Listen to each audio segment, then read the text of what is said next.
Nature Mantra BP sugar thyroid reversal nature మంత్రతో సాధ్యం. Hello viewers, welcome back. ఇవాల్టి నా గెస్ట్ డాక్టర్ సమరం గారండి.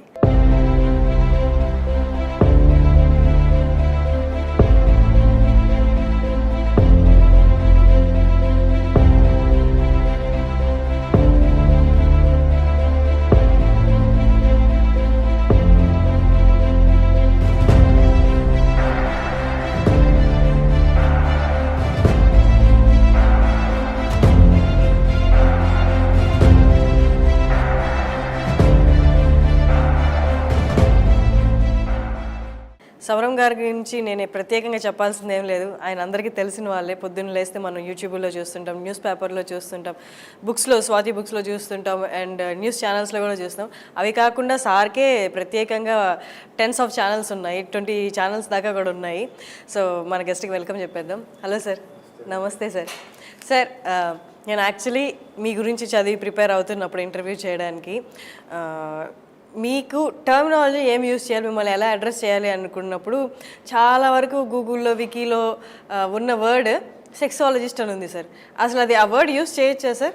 సెక్సాలజిస్ట్ అని అంటే సెక్సాలజీ ప్రాక్టీషనర్స్ అనొచ్చు. ఎందుకంటే సెక్సాలజిస్ట్ అనే కోర్స్ లేదు. ఇప్పుడు ఎలా అంటే ఆప్థల్మాలజీ, డెర్మటాలజీ అలాంటి కోర్సెస్ ఇంతవరకు ఎక్కడ ఏ యూనివర్సిటీలో కూడా అఫీషియల్గా ఎక్కడ లేవు. మామూలుగా బయట వేరే తక్కిన వాళ్ళు పెట్టడమే తప్ప సెక్సాలజిస్ట్ అని పెట్టుకోవాలంటే ఆథెంటిక్గా పెట్టుకోవడానికి యూనివర్సిటీ ప్రకారంగా లేదు.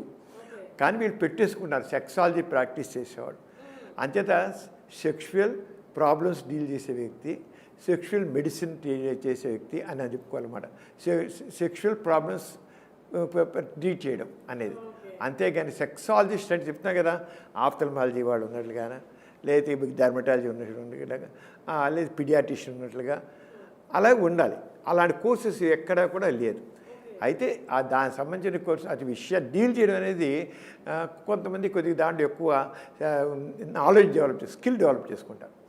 ఇప్పుడు జనరల్ ప్రాక్టీషనర్ అయిన ప్రతి డాక్టర్కి కూడా ఈ సెక్షువల్ ప్రాబ్లమ్స్ గురించి ఉంటాయి. ఎందుకంటే సెక్షువల్ ప్రాబ్లమ్స్ ఎక్కడికల్లా దాంట్లో గైనిక్ సంబంధించి ఉంటాయి, మెడిసిన్ సంబంధించి ఉంటాయి, యూరాలజీ సంబంధించి ఉంటాయి, న్యూరాలజీకి సంబంధించి ఉంటాయి, కార్డియాలజీ సంబంధించి ఉంటాయి, జనరల్ హెల్త్కి సంబంధించిన అన్నీ ఉంటాయి. దాంట్లో సైకాట్రిక్ సంబంధించిన కూడా ఉంటాయి, సైకాలజీ ఉంటాయి, ఇవన్నీ ఉంటాయి. ఇవన్నీ కలిస్తేనే సెక్షువల్ ప్రాబ్లమ్స్ డీల్ చేయడం ఉంటుందన్నమాట. అంచేత ఇవన్నీ మనం మామూలుగా ఎంబీబీఎస్ చదువుతున్నప్పుడు ఇవన్నీ కూడా చదువుతాం. ఎన్నిట్లో కూడా వీటికి సంబంధించిన విషయాలు చదువుతాం. వాటన్నిటిని సమన్వయపరుచుకుని మనం సెక్షువల్ ప్రాబ్లమ్స్ డీల్ చేయాలి. అయితే ఒక సెక్సాలజీ కోర్సు పెట్టారనుకోండి, అప్పుడు వీటన్నిటినీ కలిపి ఒక కోర్స్ తయారు చేస్తారు. వీటన్నిటికీ చేయాలి. ఇంతవరకు ఏ యూనివర్సిటీలో కూడా చేయాలి.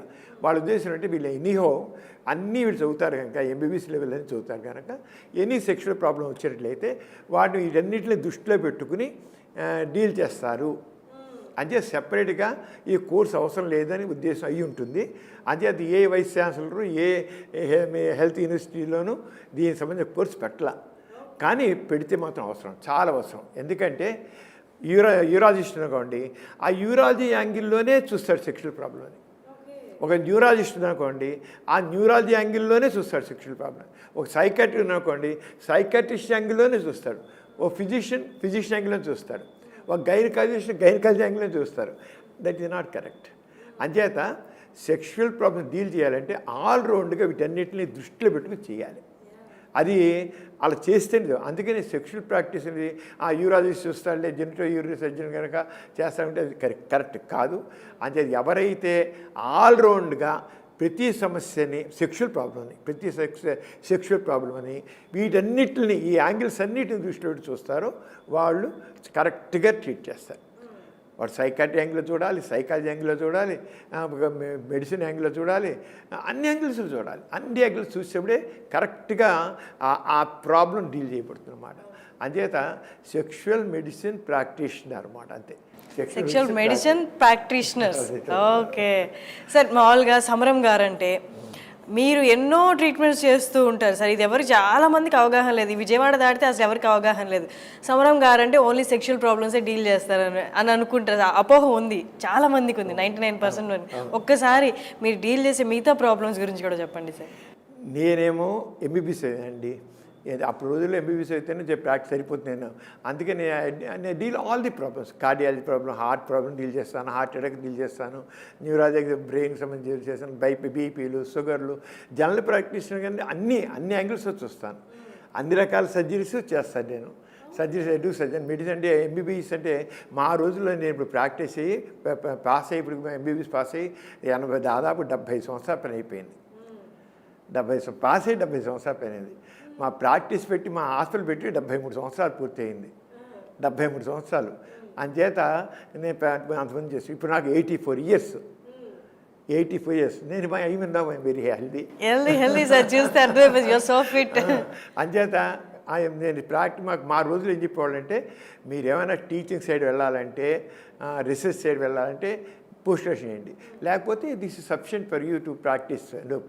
సరిపోతుంది అనేవాళ్ళు. ప్రాక్టీస్ పెట్టాలంటే ఎంబీబీఎస్ సఫిషియెంట్ అని. నిజంగా అలాగే నేను ప్రాక్టీస్ పెట్టినట్టు 15 రోజులకే సర్జరీస్ చేయడం మొదలెట్టాను. అన్ని మామూలుగా చేశాను, అన్ని రకాల సర్జరీలు మొదలెట్ చేశాను. అంటే ఎన్ని ఇయర్స్కి మీ ఎంబీబీఎస్ కంప్లీట్ అయిపోయినట్టు సార్? ఎంబీబీఎస్ నేను 68లో అయిపోయిందండి. అది అంటే మీ ఏజ్ ఎంత సార్ అప్పుడు? అప్పుడండి 26, 27 ఉంటుంది అప్పుడు. ఆ ఏజ్లో నాకు ఎంబీబీఎస్ పూర్తి అయిపోయింది. తర్వాత నేను ఇక 26 ఇయర్స్ 26 ఇయర్స్ ఉంటాయి. తర్వాత 2 ఏళ్ళు ఎక్స్పీరియన్స్ కోసం పనిచేశాను నేను. గవర్నమెంట్ హాస్పిటల్లో సీనియర్ హౌస్ సర్జన్ లాగా 2 ఏళ్ళు సర్జరీలో ఒక 1 ఇయర్ చేశాను, గైనిక్లో ఒక 6 months చేశాను. అలాగే అలాగే నాకు కావాల్సిన యాంగిల్ ఇంకా నా స్కిల్స్ డెవలప్ చేసుకున్నాను. To enhance my knowledge and skills అని నేర్చుకుని అక్కడి నుంచి ప్రాక్టీస్ మళ్ళీ తగ్గించి ఆ రోజు ఈ రోజు వరకు నేను చాలా బాగా చేశాను. అందుకే సక్సెస్ఫుల్ ప్రాక్టీషనర్. అంటే నాలెడ్జ్ గెయిన్ చేశాను, స్కిల్స్ డెవలప్ చేసుకున్నాను, ఇంకా ఆ రంగం చేసుకుంటూ వచ్చాను అనమాట. Super sir. దాంట్లోనే నాకు చదువుకున్న రోజుల్లోనే ఈ సెక్షువల్ ప్రాబ్లమ్స్ ప్రాక్టీస్ నాకు ఎక్కువ. నేను యూత్ మొదటి నుంచి నేను చాలా ఫ్రెండ్లీగా ఉంటాను యూత్తో. ఈ రోజుకి అలాగే ఉంటాను యూత్లో.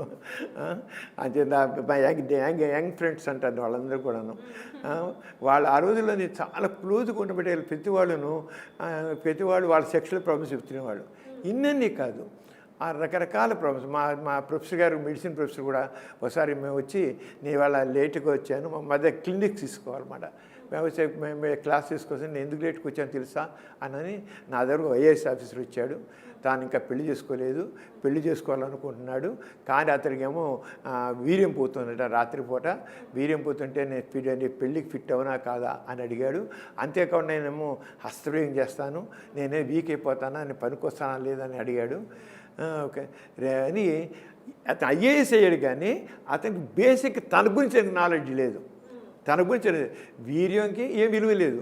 లేని వీర్యం గురించి అమ్మో వీర్యం పోతే భయపడుతున్నాడు. హస్తప్రయోగం అనేది దిస్ వెరీ న్యాచురల్. అయినా హస్తప్రయోగం చేశానని పనికొస్తాను పనికిరానని ఐఏఎస్ ఆఫీసర్ నన్ను క్వశ్చన్ చేశాడు. ఈ ఎటువంటి అంటే తన గురించి అని తెలియకుండా తక్కువ విషయాలని తెలుసుకుంటున్నాడు. ఇది వెరీ రాంగ్. అంటే నిజంగా హస్తప్రయోగంలో ఏం తప్పులేదు, దట్ వెరీ న్యాచురల్. ఎవరైనా అసలు హస్తప్రయోగం చేయలేదంటే వాడికి ఏదో డిఫెక్ట్ ఉంటుంది లెక్క. యాక్చువల్గా ఎవరు నేను ఎప్పుడు హస్తప్రయోగం చేయలేండి 2 విషయాలు. ఒకటి వాడు అబద్ధాన్ని చెప్తుండాలి, లేకపోతే బుద్ధిమాంద్యం ఉండాలన్నమాట. వాడికి అంటే ఆ బుద్ధిమాంద్యం అంటే వాళ్ళకి బ్రెయిన్లో ఆ సెక్షువల్ సెంటర్స్ పనిచేయవు సరిగ్గా, అంచేత ఆ ఆలోచన రాక హస్తప్రయోగం చేయడు. అంతే తప్ప ఇంకేం కాదు. ఎవరు చేయకుండా ఎప్పుడు 10 నెలలకు 2 నెలలకు 6 నెలలకు ఎప్పుడైనా ఉంటారు. అలాగే వీర్యం పోకుండా ఎవ్వరికి ఉండదు. వీర్యం పోతూనే ఉంటుంది, ఏదో రకంగా బయటకు పోతూనే ఉంటుంది. అదేం లోపలే ఉండదు. అదే ఒంటికి వంట పెట్టి మంచిగా హెల్తీగా తయారవుతుంది. వీర్యవంతుడు అంటే వీర్యవంతుడు పెట్టి మ్యాథస్ పెరుగుతుంది, మొక్కలు వర్చెస్ వస్తుంది. మీనింగ్లెస్. వీర్యానికి నోట్లో ఉమ్ముకనే విలువ ఉంది, కానీ వీర్యంకి ఏమీ విలువ లేదు, ఏం విలువ లేదు. కానీ దాని గురించి ఎంతో ఇదైపోతారు. వీర్యం పోతే నేను వీక్ అయిపోతాను, నేను పనికి రాను అని అనుకుంటారు అన్నమాట. ఆ రోజున ప్రొఫెసర్ గారు ఏమన్నారంటే, నాకు బాగా ఇప్పటికీ అందుకే ఉండాను, నువ్వు ఇలాంటి వాళ్ళు చాలామంది ఉన్నారు అని. మీరు రేపు బయటికి వెళ్ళిన తర్వాత మీరు ఇలాంటి ప్రాబ్లమ్స్ డీల్ చేసే వాళ్ళు ఎడ్యుకేట్ చేయాలి అన్నాడు. ఎడ్యుకేట్ చేయాలి అనేది నా బుర్రలో బాగా పట్టేసింది. నిజంగా నేను ప్రాక్టీస్ పెట్టగానే రోజు ఇక్కడ ఉండే మాకు విజయవాడ నేను ఉండేది కదా, విజయవాడ లయోలా కాలేజీ నుంచి అక్కడి నుంచి సాయంత్రం 4 గంటల ఆ కాలేజీ అయిపోగానే వచ్చేవాళ్ళు కుర్రోళ్ళు చాలామంది వచ్చి నాతో మాట్లాడి అందరికీ నా అంగం చిన్నది, నాకు వీనిపోతుంది, నాకు అస్తవ్యం చేస్తాను, నిద్రలు అయిపోతుంది, ఇలా స్వప్న స్కనాలు వస్తాయి, ఇవే ప్రశ్నలు అందరూ వేసేవాళ్ళు. నా ప్రాక్టీస్ అంతా అప్పుడు అనిపించాను చాలా ఇంపార్టెంట్ అని అనుకున్నాను నేను. వాళ్ళకి అది చెప్తూ వచ్చాను నేను. నాకు ఎందుకంటే మా ప్రొఫెసర్స్ మమ్మల్ని ఎడ్యుకేట్ చేశారు విషయాలు బాగాను, చాలా చేశారు ఇప్పుడు అందరికీ ప్రొఫెసర్స్. తర్వాత ఆ టైంలో 1970లో నేను ప్రాక్టీస్ మొదలెట్టాను. 1974లో ఆగస్టు 10 ప్రాంతంలో, ఆగస్టు 10 1975 ఆగస్టు 10 రామోజీరావు ఈనాడు పేపర్ మొదలెట్టారు వైజాగ్లో. మొదలెట్టినప్పుడు ఆయన నాకు, నేను రేడియోలో అంతకుముందు మాట చెప్తుండేవాడిని, వీరు కామన్ సెక్షువల్ ప్రాబ్లమ్స్ డీల్ చేస్తుంటే ఆయన విని ఏమైనా సరే ఇది వెరీ వెరీ ఇంపార్టెంట్ అని చెప్పి ఆయన ఈనాడు ప్రారంభమైన 3వ రోజు నుంచే ఈనాడు పేపర్లో సెక్స్ సైన్స్ అని టాపిక్ పెట్టి నా చేత రాయించారు. దాదాపు 7 సంవత్సరాలు ఈనాడు డైలీ పేపర్లో. అప్పుడు ఆయన చాలా తిరుగుతాను, డైలీ పేపర్లో సెక్షువల్ ప్రాబ్లమ్స్ డీల్ చేయడం ఏంటి, ఇది బూత్ పేపర్ అని అన్నారు. మీరు బూత్ అనండి, ఏమండి this is very important, I want to deal this subject, ఎందుకంటే చాలామంది జీవితాలు నాశనం అయిపోతున్నాయి అని చెప్పి వాళ్ళు నిలబడి ఆయన అలాగా 7 సంవత్సరాలు దాంట్లో చేసే తర్వాత ఆంధ్రజ్యోతి, స్వాతిలో దాదాపు 8 సంవత్సరాల నుంచి వస్తూనే ఉంది. మళ్ళీ స్వాతి మళ్ళీ సంవత్సరం నుంచి నేను స్వాతి పేపర్లోనే వస్తుంది. మధ్యలో ఏదో ఒక 1-2 ఏళ్ళు గ్యాప్ వచ్చింది, కానీ తర్వాత మళ్ళీ మామూలుగా వస్తుంది రెగ్యులర్ డీల్స్. ఎన్ని లక్షలండి ఉత్తరాలు చెప్పని అవి కాదు, నేను కొన్ని లక్షల ఉత్తరాలు ఓపెన్ చేయాల. రోజుకి 600-800 ఉత్తరాలు నాకు వచ్చేది పోస్టులో, అంత ఉత్తరాలు అన్నమాట. నేను ఓపెన్ చేస్తాను, ప్రతి చూడండి చాలా ఓపెన్ చేయలేపాను. అంత ఇదిగా వచ్చి చాలా అంటే జనాల్లో ఆ నాలెడ్జ్ ఇప్పుడు చాలా మారిపోయింది అసలు. ఇప్పుడు డౌట్స్ ప్రతి వాళ్ళకి నాలెడ్జ్ ఇచ్చేసింది. నేనే కాదు, తక్కిన వాళ్ళని చెప్తున్నారు, డాక్టర్లను చెప్తున్నారు బాగా. ఆ రోజులో నేను ఒక్కనే చెబుతుంటే ఆయుర్వేద డాక్టర్లు వీళ్ళందరూ వాళ్ళు మన ఆయుర్వేదంలో చాలా గొప్పగా చెబుతారు, బీజం విలువ అలాగని చెప్తారు. దాంతోనేమో వాళ్ళు సమరం పిచ్చెక్కిందా, సమరం కాదంటాడా, ఇవన్నీ ఎందుకు వీరి విలువ కాదంటాడా అని అవి పుస్తకాలు కూడా రాశారు నా మీద. నేను యూత్ చెడగొట్టేస్తున్నాను, వాళ్ళ బతుకులు నాశనం చేసేస్తున్నాను అని చెప్పి కొంతమంది సమరాన్ని అరెస్ట్ చేయాలి, జైల్లో పెట్టాలి. అసలు నేను ఎదుర్కొని ఎక్కడిని వెళితే నా మీద కరపతాలు.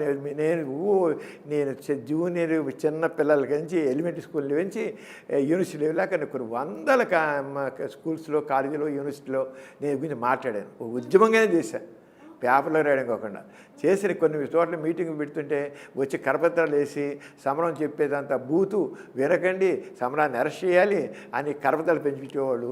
అంటే జస్ట్ నాలెడ్జ్ షేర్ చేస్తుంటే వాళ్ళు ఎంత వ్యతిరేకత ఉంది చేసి నన్ను ఇంత కదన్నమాట. అసలు నేను సమరాన్ని అరెస్ట్ చేయాలి, పోలీస్ కమిషనర్కి వెళ్ళి విజయవాడ మీటింగ్లో పెట్టి పోలీస్ కమిషనర్కి సమరాన్ని అరెస్ట్ చేయండి, అది యూత్ చెడగొట్టేస్తున్నాడు అని చెప్పేసి నేను చెప్పేది తప్పు అని చేసి ఉన్నాయి. ఓకే, అదేమో నేను చెప్పే సైన్స్ చెప్తున్నాను, నా సొంతం ఏం కాదు, సైన్స్ తేల్చిన నిగ్గు సత్యాన్ని నేను చెబుతున్నాను. ఇప్పుడు హ్యావ్లీ కిల్స్ కానివ్వండి, మాస్టర్సన్ జాన్సన్స్ గారండి, కిన్సే గారండి, వాళ్ళందరూ దీని గురించి ఎంతో స్టడీ చేసి వాళ్ళ రీసెర్చ్ ఫైండింగ్స్ అన్నీ ఇచ్చారు. అవన్నీ వాటి గురించి నేను చెప్తాను నేను. కానీ ఆ రంగా అలాంటి దాంట్లో చాలా చేసి ఈ రోజున చాలా మార్పు వచ్చాను. Very happy. ఎంత అంటే ఒక మొట్టమొదటి రోజులు మాత్రం చాలా వ్యతిరేకత ఎదుర్కొన్నాను. అంటే అప్పుడున్నటువంటి భావాలకు వ్యతిరేకంగా మాట్లాడాం కనుక వాళ్ళకి తప్పు అనిపించింది. నేను చెప్పింది తప్పు కాకపోయినా నా తప్పు అన్నారు అప్పుడు. ఇప్పుడు ఆ భావం పోయింది ఇప్పుడు. సార్ కరెక్టే సార్ మీరు చెప్పినట్టు. బయట కంట్రీస్లో ఓకే, ఇండియా లాంటి కంట్రీలో అండ్ ఇంత పాపులేషన్ ఉన్న కంట్రీలో ఎంత పాపులేషన్ అందరూ నమ్మేది ఏంటి అంటే ఈ సెక్స్ రిలేటెడ్ సబ్జెక్ట్ అనేది ఎప్పుడు గోప్యంగానే మాట్లాడాలి, 4 గోడల మధ్య మాట్లాడాలి, పెళ్ళయ్యేంత వరకు పిల్లలకి తెలియకూడదు అని మాట్లాడే దాంట్లో మీరు 74 నుండే కదా సార్, 74 నుండి అంటే ఇప్పుడున్న పరిస్థితులు అప్పుడున్న పరిస్థితులు తీసుకుంటే ఇంకా దారుణమైన పరిస్థితులు. ఎవరు నోరెత్తి మాట్లాడే వాళ్ళు కాదు, మాట్లాడుతున్నా పక్కకి వెళ్ళిపోయే వాళ్ళని చెడుగా. అలాంటప్పుడు మీరు పబ్లిక్లోకి వచ్చి నేను ఇది సబ్జెక్ట్ తీసుకొని మాట్లాడగలను అని మీకు ఎక్కడి నుంచి వచ్చింది సార్ స్కోప్? అసలు అంత ధైర్యం ఎక్కడి నుంచి వచ్చింది? మీ సబ్జెక్ట్ మీద ఉన్న ధైర్యం ఓకే, బట్ జనాల్లోకి వెళ్ళి మాట్లాడాలంటే ఎట్లా? నిజం చెప్పిన భయపడింది ఏంటండి, మా నాన్నగారి వల్ల వచ్చిందండి. మా నాన్నగారు గోరా గారు, గోప్రధాన గోరా గారు, ఆయన చాలా సనాతన కుటుంబంలో పుట్టారు, కానీ ఆయన నాస్తికులు అయ్యారు. సత్యం నాదే, దేవుడు లేదు అన్నారు, అంతే. దేవుడు అనేది ఊహ మాత్రమే, ఊహే కదా, అబద్ధం కూడా ఊహ. అది ఏమాత్రం ఇదేం సరే, ఏది నిర్ధారణకు నిలవంది, నిర్ధారణకు నిలవంది ఊహ, అంతే, దర్శాలు. అది మీ అభిప్రాయం, అది వాస్తవం కాదు. ఆ ఊహకి ఎందుకు దాసం అవ్వాలి? మనిషికి ఒక దైవాధీనం, ప్రార్థించడం, వాళ్ళకి దానికి స్లేవ్ మైండ్, మనుషుల్లో బానిస ప్రవృత్తి వెళ్ళిపోతుంది. నో, మనిషి సర్వస్వతంత్రుడు, మనిషికి పూర్తి స్వేచ్ఛ ఉంది, తాను చేయగలడు. అంతేగాని తాను ఒకటి తెలిసిన దైవం ఒకటి తెలుసును అని చెప్పి అలా కాదు. కర్మ సిద్ధాంతాలు ఇవన్నీ పనికిరావు, పూర్వజన్మ పునర్జన్మ లేవు, స్వర్గం నరకం లేవు. అంచేత ఏదైనా సరే సత్యం మీద ఉండాలి, వాస్తవికత నిర్ధారణ అవ్వాలి. సైన్సే దీనికి సరైన పరిష్కారం. సైన్స్ ద్వారా కూడా తెలియపోతే తెలుసుకుంటాం. నిర్ధారణ కాదంతా ఊహ. ఊహ ఇవాళ రేపు చేసుకుని చూని నిరంతర పరిశీలన చేస్తుంటే తెలుసుకున్నాం. అది మా నాన్నగారు గోరా గారు, ఆయన నాస్తికత్వం చెప్పి ఆయన కూడా ఇలాగే ఎంతో ఎదుర్కొన్నారు. మా తాతగారు పరమ సనాతనులు. ఆయన నాన్నగారు ఆ అంతమంది జంజంగి తీసి పక్కన పారేస్తే ఇంట్లో పంపించేశారు. అయినా సరే నేను చెప్పేది కరెక్ట్గా చెబుతున్నాను, కాదని చెప్పండి, నేను దేవుడు లేదంటున్నాను, అందరు మనుషులు సమానం అంటున్నాను, ఈ కులాల మతాలు తప్పు అంటున్నాను, మానవులంతా ఒకటే అంటున్నాను, వాళ్ళు ఎక్కువ కులం తక్కువ కులం తప్పు అన్నాను. అంతే మా పెద్దగా నాన్నగారు అందరు మనుషులు సమానం ఒక హరిజనికి ఇచ్చి పెళ్లి చేశారు. పుట్టిందేమో ఉన్నత కులంలో, ఇచ్చిన మాకు అతి సామాన్య వ్యక్తిని తీసుకొచ్చి మా ఇచ్చి పెళ్లి చేస్తారు. గాంధీ గారికి బాగా సన్నిహితులు అయిపోయారు నాన్నగారు. అంటరాంతరం పని కాదంటే నా గాంధీ గారు పిలిచి నాన్నగారితో సంభాషణ చేసి ఎంత చేశాను. మహాత్మా గాంధీ, మా ఫ్యామిలీ మొత్తం గాంధీ గారికి అత్యంత సన్నిహితులు. మహాత్మా గాంధీ, నేను కూడా గాంధీ గారిని చూశాను. నా 6-7 వయసులో నేను సీన్ గాంధీ. నేను గాంధీని చూసిన మనిషి. నేను 15 రోజులు గాంధీ గారు అసలు ఉన్నాం. ఆయన 15 రోజులు మా నాన్నగారు, మా తాత, మా గాంధీ గారు మొత్తం మా ఫ్యామిలీ మొత్తాన్ని రమ్మని చేసి అక్కడ మా నాన్నగారు ఫాలోవర్స్ అందరూ రమ్మన్నారు. చూసి అక్కడ ఆశ్రమం నుంచి చేశాము. మహాత్మా గాంధీ కూడా మొట్టమొదటిలో కొద్దిగా ఇదే అన్నారు, కానీ కాదు కరెక్ట్ కాదు అన్నారు. కానీ తర్వాత నువ్వు నేను ఇద్దరు కూడా సత్యాన్వేషకులం, నేను చెప్పే మాటను తప్పను, నేను కరెక్ట్ అన్ను అని చెప్పేసి మన ఇద్దరం సత్యాన్వేషణ చెప్పాడు. చివరికి మన స్వాతంత్రం వచ్చిన తర్వాత హిందూ ముస్లిం కలహాలు జరిగి లక్షలాది మంది చంపుకున్నారు. హిందూ ముస్లిం అందరూ మనుషులే కదా, మతాలు పేరు చంపుకున్నారు. అప్పుడు గాంధీ గారు అసలు గోరా గారు చెప్పినట్లుగా ఈ కులాలొద్దు, మతాలొద్దు, మానవులంతా ఒకటే అని అంటే అసలు అదే కరెక్ట్ అనిపిస్తుంది. ఏంటి మతాలు పెట్టి మనం చంపుకోవడం, మానవత్వాన్ని చంపేస్తున్నారు వీళ్ళు అని చెప్పి గాంధీ గారు, సుందర్లాల్ గారిని, గాంధీ గారు బాగా సన్నిహితమైన ప్రొఫెసర్ అన్నమాట, ఆయనతో అన్నమాట. ఆయన హత్య చేయబడిన కొద్ది రోజుల ముందే ఇక మా పెద్దకి వివాహం కూడా గాంధీ గారు చేస్తా అన్నారు. సరిగ్గా మరి పెద్ద ఆయనకి హత్య చేయబడితే అప్పుడు జవహర్లాల్ నెహ్రూ వచ్చి మా పెద్దకి వివాహం చేశారు. అప్పుడు ప్రైమ్ మినిస్టర్ అన్నమాట జవహర్లాల్ నెహ్రూ. గాంధీ గారు రాసిననే జరిగింది. గాంధీ గారు మా పెద్దకి వివాహం ఆయనే చేస్తున్నారు. ఎందుకని అంటరాంతర నిర్మూలన కోసం మా నాన్నగారు మరి అరంగ ఒక హరిజన్తో మా అక్కయ్యని వివాహం చేశారు. గాంధీ గారు నేనే చేస్తాను ఈ పై అని చెప్పి చేశారన్నమాట.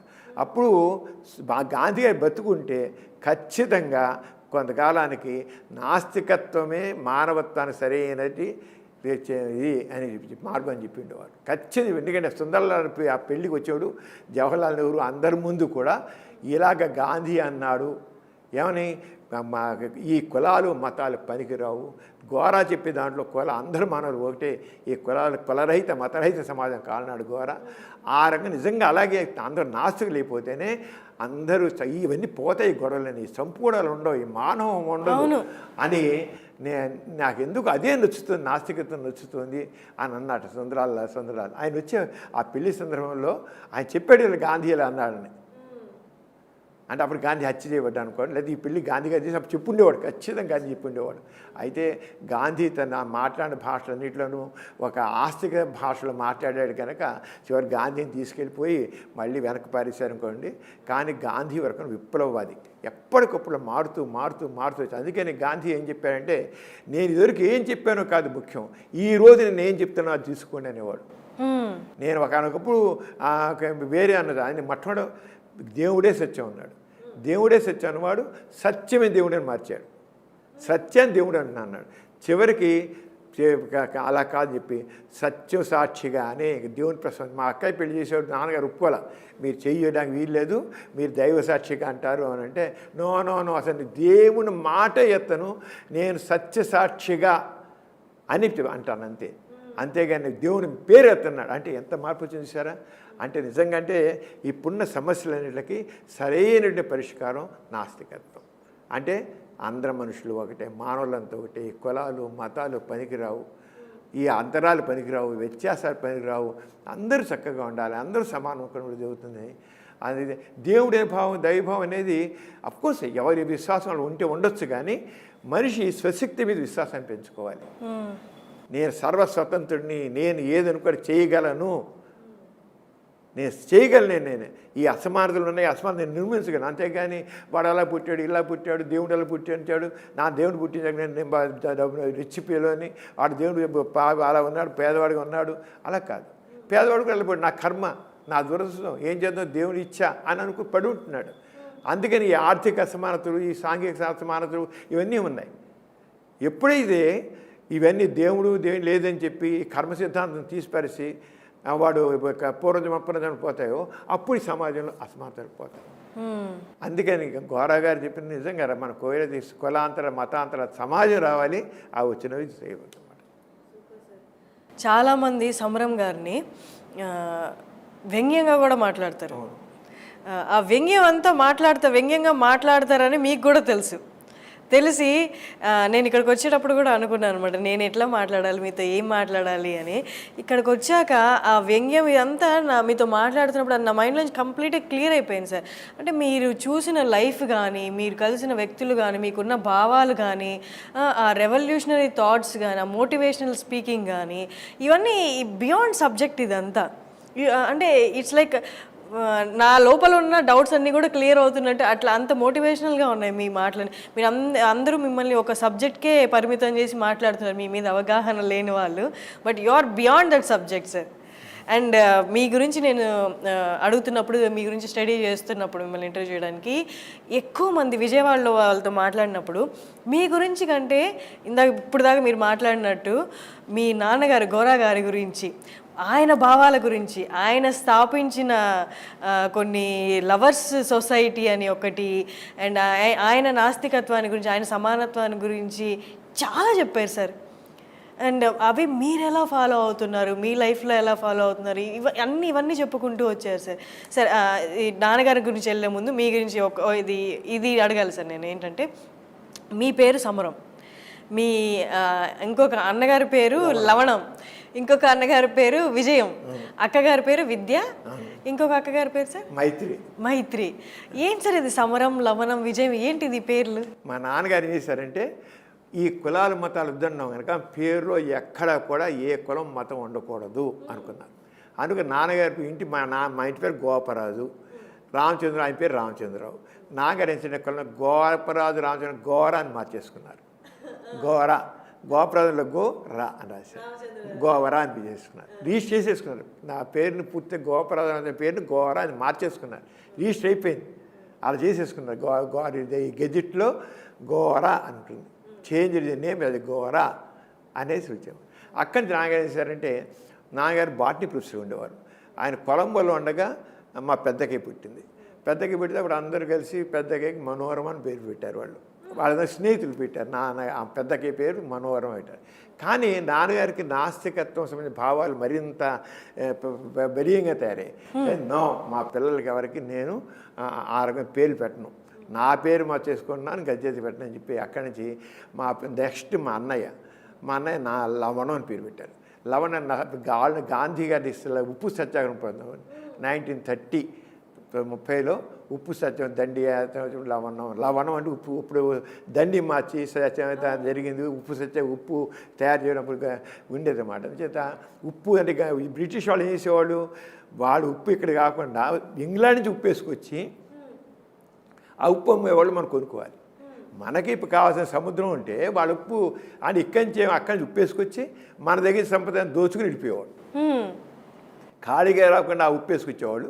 ఇక నేను ఉప్పు తయారు చేస్తున్నాను, నేను తీసుకుని. కానీ అప్పుడు పెద్ద ఉద్యమంగా అయింది. అప్పుడు ఉప్పు సత్యాగ్రహం పేరు కూడా. అప్పుడు పుట్టాడు మా అన్నయ్య, అంటే లవణం పెట్టారు. తర్వాత మా అక్కయ్య మైత్రి, గాంధీ ఈర్విల్ ప్యాక్ట్. గాంధీ ఈర్విల్ ప్యాక్ట్ మైత్రి అని, స్నేహం. తర్వాత మా అక్కయ్య పుట్టింది విద్య. గాంధీ గారి బేసిక్ ఎడ్యుకేషన్ అందరినీ, అంటే ఎడ్యుకేషన్ ఎలా ఉండాలని ఆయన అప్పుడు ప్రతిపాదించారు, ఈ రంగం ఎడ్యుకేషన్ ఉండాలని. అప్పుడు విద్య అని పెట్టారు. ఆ విద్య మా చెన్నుపాటి విద్య మా అక్కయ్య, మూడో అక్కయ్య, తాను విజయవాడ పార్లమెంట్కి 2 సార్లు మెంబర్గా, ఎంపీగా కూడా నెగ్గింది. Price member of parliament. Indira Gandhi గారు అడగకుండా నాకు సీట్ ఇచ్చారు. రోజు ఫోన్ చేసేసి తెలవాదాన విద్య, నేను విద్యకే తెలియదు, దానికి తెలియపోయిన సరే ఇంకా నాన్నగారు తెలుసు. అంచేత ఫోన్ చేసి విజయవాడ కాన్స్టిట్యూషన్ ఇచ్చి నిన్ను పార్లమెంట్గా నేను సెలెక్ట్ చేశాను, నీకు సీట్ ఇస్తున్నా అని చెప్పాను. అప్లై చేయకుండా ఏం లేకుండా. అప్పుడు కేఎల్ రావుని ఆయన జనతా పార్టీలో ఉన్నారు, ఆయన అంతకు మినిస్టర్ కూడా చేశాడు. ఆ కేఎల్ రావు మీద విద్యకి పెట్టింది ఆడ. పెడితే విద్యకి మరి మొట్టమొదటి తర్వాత తను విద్య ఒప్పుకుంది. తను నెగ్గింది కూడా 1 lakh మెజారిటీతో నెగ్గింది తను. ఇందిరాగాంధీ ఇచ్చిన సీట్ ఇచ్చింది తను. ఇక నేను ఇవాళ ఒక సోషల్ వర్కర్ వాళ్ళకి ఇవ్వాలి నేను అనుకునిస్తున్నాను, నేను సామాజిక ఇది అని చెప్పి తను ఎంపీ. తర్వాత విద్య అయిపోయాక విజయం. మా నాన్నగారు అంతా గాంధీ గారితో, మొట్టమొదటి గాంధీ గారి ప్రభావం బాగుంది మా నాన్నగారి మీద. ఆ రోజుల్లో అందరికి కూడా మార్భావాలు అందరికీ స్వాతంత్ర్య ఉద్యమంతో సంబంధం ఉన్నవాళ్ళే కదా అందరు. నాన్నగారికి దాదాపు ఆ రోజుల్లో ఉన్నటువంటి కొద్దిగా ఎలైట్ పీపుల్ అందరికీ గాంధీ ఇంపాక్ట్ ఉంది, ఫ్రీడమ్ మూమెంట్కి ఇంపాక్ట్ ఉంది, అన్నీ ఉన్నాయి. అంటే అన్ని గాంధీ గారి ప్రభావం నాన్నగారు చాలా ఉంది. అని విజయ్ అప్పుడు కాంగ్రెస్ ఎలక్షన్స్ జరిగేవాడు. ఆ ఎలక్షన్ దాంట్లో కాంగ్రెస్ అన్ని రాష్ట్రాలు వచ్చింది. వస్తే విజయం అంటే కాంగ్రెస్ విజయం అని పెట్టాడు సక్సెస్. తర్వాత నేను 1939లో సెకండ్ వరల్డ్ వార్ ప్రారంభంలో నేను పుట్టాను. సమరం మీన్స్ వార్ అంటే సెకండ్ వరల్డ్ వార్ అని పెట్టాను, సమరం పెట్టారు. తర్వాత మా తమ్ముడి పేరు నియంత అని. అంటే అప్పుడు ముసోల్ని, హిట్లరు, స్టాలిను ఉన్న ఆ టైం అనమాట. ఆ పీరియడ్లో మా బ్రదర్ పెట్టాడు, తమ్ముడు పెడితే నియంత డిక్టేటర్. వాళ్ళందరూ డిక్టేటర్స్ కదా, హిట్లర్ కానీ, ముసోల్ని కానీ, స్టాలిన్ కానీ అంటే నియంత అని పేరు పెట్టారు. తర్వాత మా ఇంట్లో వాళ్ళందరూ మా అమ్మ, మా అక్కయ్య, మా అన్నయ్య, మా నాన్నగారు అందరూ జైలుకి వెళ్ళారు స్వాతంత్ర్య ఉద్యమంలో. ఫ్రీడమ్ మూమెంట్లో అందరినీ అరెస్ట్ చేశారు. నాన్నగారు చాలా యాక్టివ్గా పార్టిసిపేట్ చేశారు. అంచేత ఆ నాన్నగారిని అరెస్ట్ చేశారు, అమ్మని అరెస్ట్ చేశారు, మా మేనతను అరెస్ట్ చేశారు, మా అక్కని అరెస్ట్ చేశారు. విజయవాడ అంటే ముదునూరు అనే గ్రామంలో ఉండేవాడు. మా నాన్నగారు రిజైన్ చేశారు, బాటనీ ప్రొఫెసర్గా ఉన్నవాడు రిజైన్ చేసి ఇంకా పూర్తిగా వచ్చారు. వచ్చి అక్కడ అప్పుడు ఉన్నప్పుడు ఇంకా స్వాతంత్ర ఉద్యమం నుండి మొత్తం ఇక్కడ ముదునూరు అనే గ్రామంలో మొట్టమొదటి బందర్లో పనిచేసి వచ్చేవారికి. అక్కడ నాన్నగారిని ఏం చేసినట్టు నాస్తికత్వం గురించి మాట్లాడుతుంటే మాట్లాడి ఉద్యోగం తీసేస్తున్నారు. తీసేసిన ఇక్కడ కూడా మచిలీపట్నంలో కూడా తీసేస్తే నాన్నగారు 2 సార్లు తీసేకల్లా ఇంకా నేను మానేసి వరకు నాస్తికత్వం గురించి మాట్లాడి వీలు లేదు, రెస్ట్రిక్షన్స్, నువ్వు నాస్తికత గురించి మాట్లాడ వీలు లేదు అని. నా భావ స్వాతంత్ర్యాన్ని నేను మీరెవరు అరెస్ట్ చేయడానికి నేను కాదని చెప్పి ఇంక రిజైన్ చేసి పూర్తిగా పబ్లిక్ లైఫ్లోకి వచ్చారు కూడా. అప్పుడు అందరు జైలుకి వెళ్ళారు. నాన్నగారికి అందరినీ అరెస్ట్ చేసి పెట్టుకెళ్ళిపోయారు. ఫ్యామిలీని అందరూ కూడా మొత్తం నాన్నగారు ఫాలోవర్స్ని అందరినీ పట్టుకుని జైలు పెట్టి ఆరేది. నేను అప్పుడు చిన్న పిల్లాడు కాబట్టి వదిలేశారు. మీ తమ్ముడు కూడా ఉన్నారు అప్పటికి? మా తమ్ముడు పుట్టాడు. మా తమ్ముడు మా అమ్మతో పాటు వెళ్ళాడు, చిన్నవాడు నియంత అనేవాడు. మా అమ్మతో పాటు జైలుకి వెళ్ళాడు. వాడు జైల్లో ఉన్నాడు అమ్మతో పాటు బాబుని తీసుకొని. మా అమ్మ ప్రెగ్నెంట్ కూడా. సరే రాగానే డెలివరీ అయింది. అప్పుడు రాగానే జస్ట్ స్వాతంత్ర్యం వచ్చే ముందు మా చెల్లెలు పుట్టింది, డాక్టర్ మారు. తను డాక్టర్, నాతో పాటునే ప్రాక్టీస్ చేస్తాను. తను కూడా మారు అంటే మార్పు, చేంజ్. బ్రిటిష్ పాలన నుంచి మన ప్రజాపాలనకు వస్తుంది అని చెప్పి మారు అని పెట్టారు. మార్పు నుంచి మారుట, మార్పు. ఇంకా పలకడం తేలిగా ఉంటుందని మారు అని మార్చారు. మారుట దాన్ని అది మార్పు. జస్ట్ అబౌట్ ఇండిపెండెన్స్ వచ్చే ముందు పుట్టింది తను, అదే మారు. తర్వాత చివరి చేయలేదు దవ్ అని 9వ సంతానం మా నాన్నగారికి. 9వ సంతానం ఇప్పుడు ఏంటి అని చెప్పి 9 అని 9వ పిల్లని తీయడం కోసమని ఒకటి నవ్ అని పెట్టి హిందీలో నవ్ అంటే 9 అని. అదే అలాగే కాకుండా ఇంగ్లీష్లో చూడండి నవ్ అంటే మా స్వాతంత్ర్యం వచ్చేసింది కనుక ఇప్పుడు what is our duty, what to do, మన పాలన మనం ఎలా చేసుకుంటాం, మన భావాన్ని ఎలా చేసుకుంటాం అని చెప్పండి నవ్ అని అది 2 రకాలుగా అర్థం వచ్చేది చేశారు. ఆ రంగా నవ్ అని పేరు పెట్టారు. అక్కడి నుంచి ఇంకా మా ఇంట్లో ఎవరి ఏ పిల్లలు పుట్టి మా నాన్నగారికి 80 మంది మనవలు ముని మనవలు ఉన్నారు. అలా అందరి పేర్లు అలాగే పెట్టారు. అందరి పేర్లు ఏదో అకేషన్ సంబంధాలు మార్పుతోనూ అలా ఎలక్షన్ అయిన పెడితే సునామని, సూయిజ్ వరకు పుడితే సూయిజ్ అని ఇలాగ రకరకాలుగా అనేక అకేషన్స్లో అకేషన్ బట్టి మేము మా పిల్లలందరూ కూడా అలాగే పేర్లు పెట్టుకుని మీ పిల్లల పేరు మా పిల్లలు అంటే మా పెద్దమ్మాయి పేరు జగతి, నాకు 2 అమ్మాయిలు.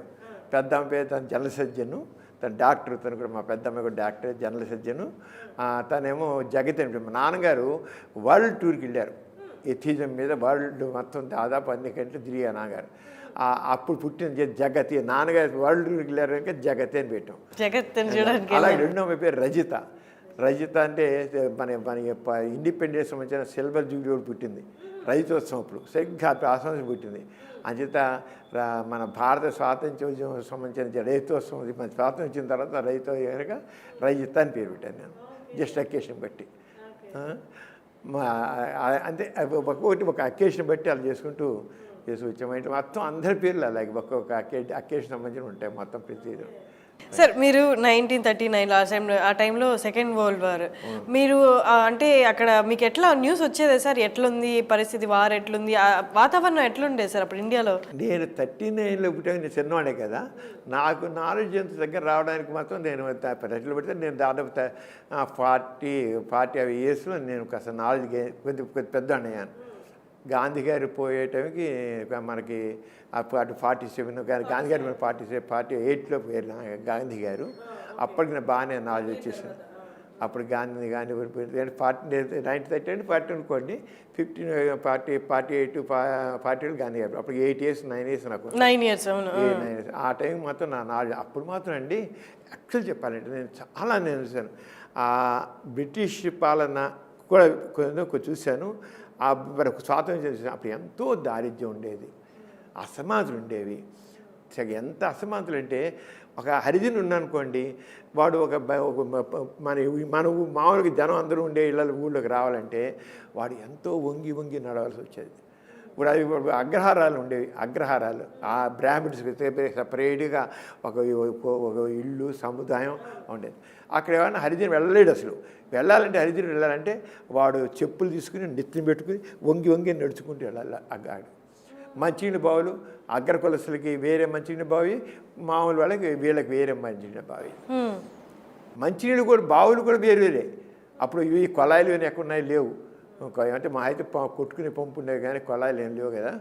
అలాగా అప్పుడు రోజుల్లో మనుషుల్ని ఎంతో హీనంగా చూసేవారండి నిజంగాను. సార్ అది నాకు ఒక డౌట్ ఉంది సార్, అక్కడ ఆల్రెడీ బ్రిటిషర్స్ వచ్చి మన మీద మొత్తం చూపిస్తున్నారు, వాళ్ళ రూల్ అంతా చూపిస్తున్నారు. అక్కడి నుంచి ఒకటి బాధుడైతే వీళ్ళలో వీళ్ళు మనలో మనం ఎందుకు పెట్టుకున్నాం సార్? అంతా ఇండియన్స్గా ఉన్నప్పుడు ఒక పక్క పైనుంచి పడుతున్నాయి దెబ్బలు, మనలో మనం మళ్ళీ వీళ్ళు కొట్టుకోవడం, నువ్వు అగ్రకులము, నువ్వు పనికిరాని అంటరాని వాడివని అట్లా ఎందుకు చేసుకునేవాళ్ళు సార్ 2 వైపుల నుండి? ఇప్పుడు మనకి సమానత్వ భావం వచ్చింది కనుక మనం ఈ రంగా ఇప్పుడు మీరు అడిగేపిస్తున్నాం. ఆ రోజులు సమానం అనే భావం లేదు జనాల్లో. అగ్ర కులసులు, నిమ్మన కులసులు, హిందువులు, ముస్లింలు అన్నీ వేరు. అంటే బ్రిటిష్ వచ్చాక ఇంకా విభజించు పాలిసులాగా రెచ్చగొట్టి జనాలని వేరువేరుగా చేసి ఇంకా పెంచి పోషించారు వాళ్ళు. అది కాదు మన సమాజంలోనే ఈ మతతత్వం ఉండబట్టి, కులతత్వం ఉండబట్టి మనుషుల మధ్య ఇన్ని అంతరాలు సృష్టింపడ్డాయి బాగాను. నేను గొప్ప అంటే నేను గొప్ప. అందుకని గాంధీ అంత ఇదిగా అంతరాంతరం నిర్మూలన కోసం కృషి చేశాడు. అంబేద్కర్ అంత చేశాడు. మరి రకరకాల విధవాలు ఆ రోజు బాల్య వివాహాలు జరిగిపోతుండే. ఎంత ఆడపిల్ల రజస్సులు కాకముందు పెళ్లి చేసేయాలి, రజస్సులు కాదు పెళ్లి చేసే మహాఘోరం అనేవాళ్ళు. మీకు 8-9 ఇయర్స్ ఉన్న అప్పుడు ఆ టైంలో కూడా ఇది బాల్య వివాహాలు జరిగాయి. చాలా నా చిన్నతనం ఎన్నో బాల్యవివాహాలు చూశాను. ఈ బాల్యవివాహాలు మన చాలా ఎంత 70 ప్రాంతాలకు బాల్యవివాహాలు ఇప్పటికీ దొరుకుతున్నాయండి. బాల్యవివాహాలు అప్పుడు చాలా ఎక్కువగా ఉండేవి. సతీ సహగమనం ఉండేది సార్, మీరున్న టైం లేదు కదా? నేను చిన్నప్పుడు మాత్రం చాలా బాల్యవివాహాలు చూశాను. 10 ఏళ్ళకి, 12 ఏళ్ళకి, 14 ఏళ్ళకి, 15 ఏళ్ళు, 13, 14 ఏళ్ళు ఆడపిల్లకి పెళ్ళి అయిపోయేది అంతే. ఆడపిల్లకి పెళ్ళి అయిపోవాలి. రజస్సులు అయ్యాక ఆడపిల్ల ఇంట్లో ఉన్నట్లయితే అరిష్టం అంతే. ఆడపిల్ల అనేది అసలు పనికి ఉంటే అసలు తల్లిదండ్రుల గుండె మీద కుంపటి, నిప్పులు కుంపటి ఆడపిల్ల అంటే. చంపేసేవాళ్ళు కదండి ఆడపిల్లని, భయంకరంగా చంపేసేవారు కదా. అంటే పిల్లలు పుడుతుండేవాళ్ళు అనుకోండి, ఆడపిల్ల పెళ్లి చేయడం కష్టం, ఆడపిల్ల పెంచడం కష్టం, ఎంత భయంకర ఇప్పటికీ మనస్తత్వం కొంతమందిలో ఉంది. ఈ ఆడపిల్ల ఏం తక్కువండి అసలు. ఆ జెండర్ డిస్క్రిమినేషన్ అనేది చాలా ఎక్కువ ఉండేది. అందుకని ఆడవాళ్ళని అలాగ విధవాలు ఎన్ని అయిపోయింది. అప్పుడు ఎంతమంది విధవలు అయిపోయింది. విధవలు అంటే భర్త చనిపోయిన తర్వాత భార్య కూడా చనిపోవాలన్నది మీ టైం మాదండి. అప్పుడు సాగుమనం జాబ్ లేదు, అప్పుడు సతీ సాగుమనం అప్పుడు అప్పటికి లేదు, ఇప్పుడు ఇంకా అప్పటికి లేదు. ఇప్పుడు రాజారామన్ రాయ్ మరి దానంతా పూర్తిగా చేశారు కనుక చాలా ఎంత ఘోరం చెప్పండి. సత్యం భర్త చనిపోయాక భార్య చిత్తిపడి చచ్చిపోవాలని చేసి ఇది పగలటి అది ఎంత ఇన్హ్యూమన్ ఆచారాలు సాంప్రదాయాలు అండి అవి. ఇవన్నీ మనం ఏదో మన కల్చర్ కాదు, చాలా భయంకరమైన భావాలు ఇవన్నీ. అలాగే బాల్య వివాహాలు, అలాగే ఒక భర్త చనిపోతే ఒక చిన్న బాల్య వివాహాలు చేసేవాడు, భర్త చచ్చిపోయేవాడు. చచ్చిపోతే అమ్మాయికి గుండు చేసేసి తలచీర కట్టేసి ఇంట్లో కూర్చోబెట్టేసేవాళ్ళు. జీవితాంతం బాధ్యతే కదా. ఎంత ఘోరం అండి అసలు. అసలు ఆడ ఎంత చెప్పాలంటే అసలు ఎలా అప్పుడు లోకం ఎలా భరించిందంటే అది ఒక ఆనవాయితీగా తీసుకున్నారన్నమాట. అంతే, హృదయాన్ని చంపుకున్నారు, మనసును చంపుకున్నారు అంతే. అది అంతే కాబోరు, ఇంతే కాబోరు. అలాగే వీళ్ళు కూడా అలాగే ఉన్నారు, వాయిస్ లేకుండా. ఆడపిల్లలు కూడా ఏమా చదువు లేదు, వాయిస్ లేదు, ఇది ఇంతేమని పొడి ఉండాలని ఒక బానిస మనస్తత్వం ఉండబట్టి అదే ఘోరగచ్చిపోయింది. ఈ బానిస మనస్తత్వం పనికిరాదు, లిబరేట్ అవ్వాలి. ఆడవాళ్ళు ఇప్పటికీ ఇంకా ఉందండి. ఎందుకు ఉండాలండి పడి ఉండాలి అసలు? ఆడవాళ్ళు ఎందుకు పడి ఉండాలి? ఆడవాళ్ళు మగవాళ్ళకి ఏం తీసిపోయి నన్ను అడిగితే ఆడవాళ్ళు మగవాళ్ళ కంటే ఎక్కువ నన్ను అడిగితే మనం నేను always say ladies are better than gents. Intellectually everything that better than this. వాళ్ళకి ఎక్కువ బయలాజికల్లీ స్ట్రాంగర్ సెక్స్ లేడీస్ అని వాళ్ళు ఎక్సెస్ క్రోమోజోమ్స్ ఉంటాయి, లైంగిక క్రోమోజోమ్స్. వీళ్ళు మగవాళ్ళు ఎక్స్వయ్యే ఉంటాయి. నిజం చెప్తుంది, నా దృష్టిలో మాత్రం ఆడవాళ్ళు చాలా తెలివిగల వాళ్ళు, ఆడవాళ్ళు చాలా యాక్టివ్గా ఉంటారు. లేడీస్ నా దృష్టిలో చాలా మగవాడి దద్దములు, చాలామంది మగవాడు దద్దములు. కానీ పురుషాధిక సమాజం కనుక మగవాడు అధికారం చాలా ఇస్తున్నాడు, కానీ ఆడవాళ్ళు ఏ మాత్రం తక్కువ ఎక్కువని కూడా అంటాను నేను. ఆడపిల్లలు ఎందుకని సార్ వాళ్ళు ఫిజికలీ స్ట్రాంగ్ అని, లేకపోతే ఫస్ట్ ఆడమ్ పుట్టాడు తర్వాత ఈ పుట్టిందనా సార్? అంతే, అది ఫిజికల్ ఆడమని కథలు అవన్నీ.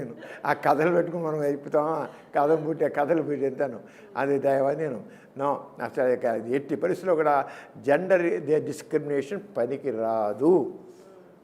ఆ విషయం మాత్రం చాలా గట్టిగా చెప్తాను. నో దట్ దాని విషయం చాలా గట్టిగా ఉండాలి. మన ప్రభుత్వాలు కూడా చాలా ఇప్పుడు ఇవన్నీ మార్పు వచ్చిందని చాలా మీ పుట్టిన దగ్గర నుంచి మీకు చాలా అంతా మారిపోతుంటున్నా అసలు మా జనరేషన్కి మీరు చెప్తున్నవన్నీ ఏదో సినిమాలో చూసినట్టు అది నిజంగా జరిగాయి అన్నట్టు ఉంది సార్. కానీ జరిగాయి, ఘోరాలు జరిగాయి.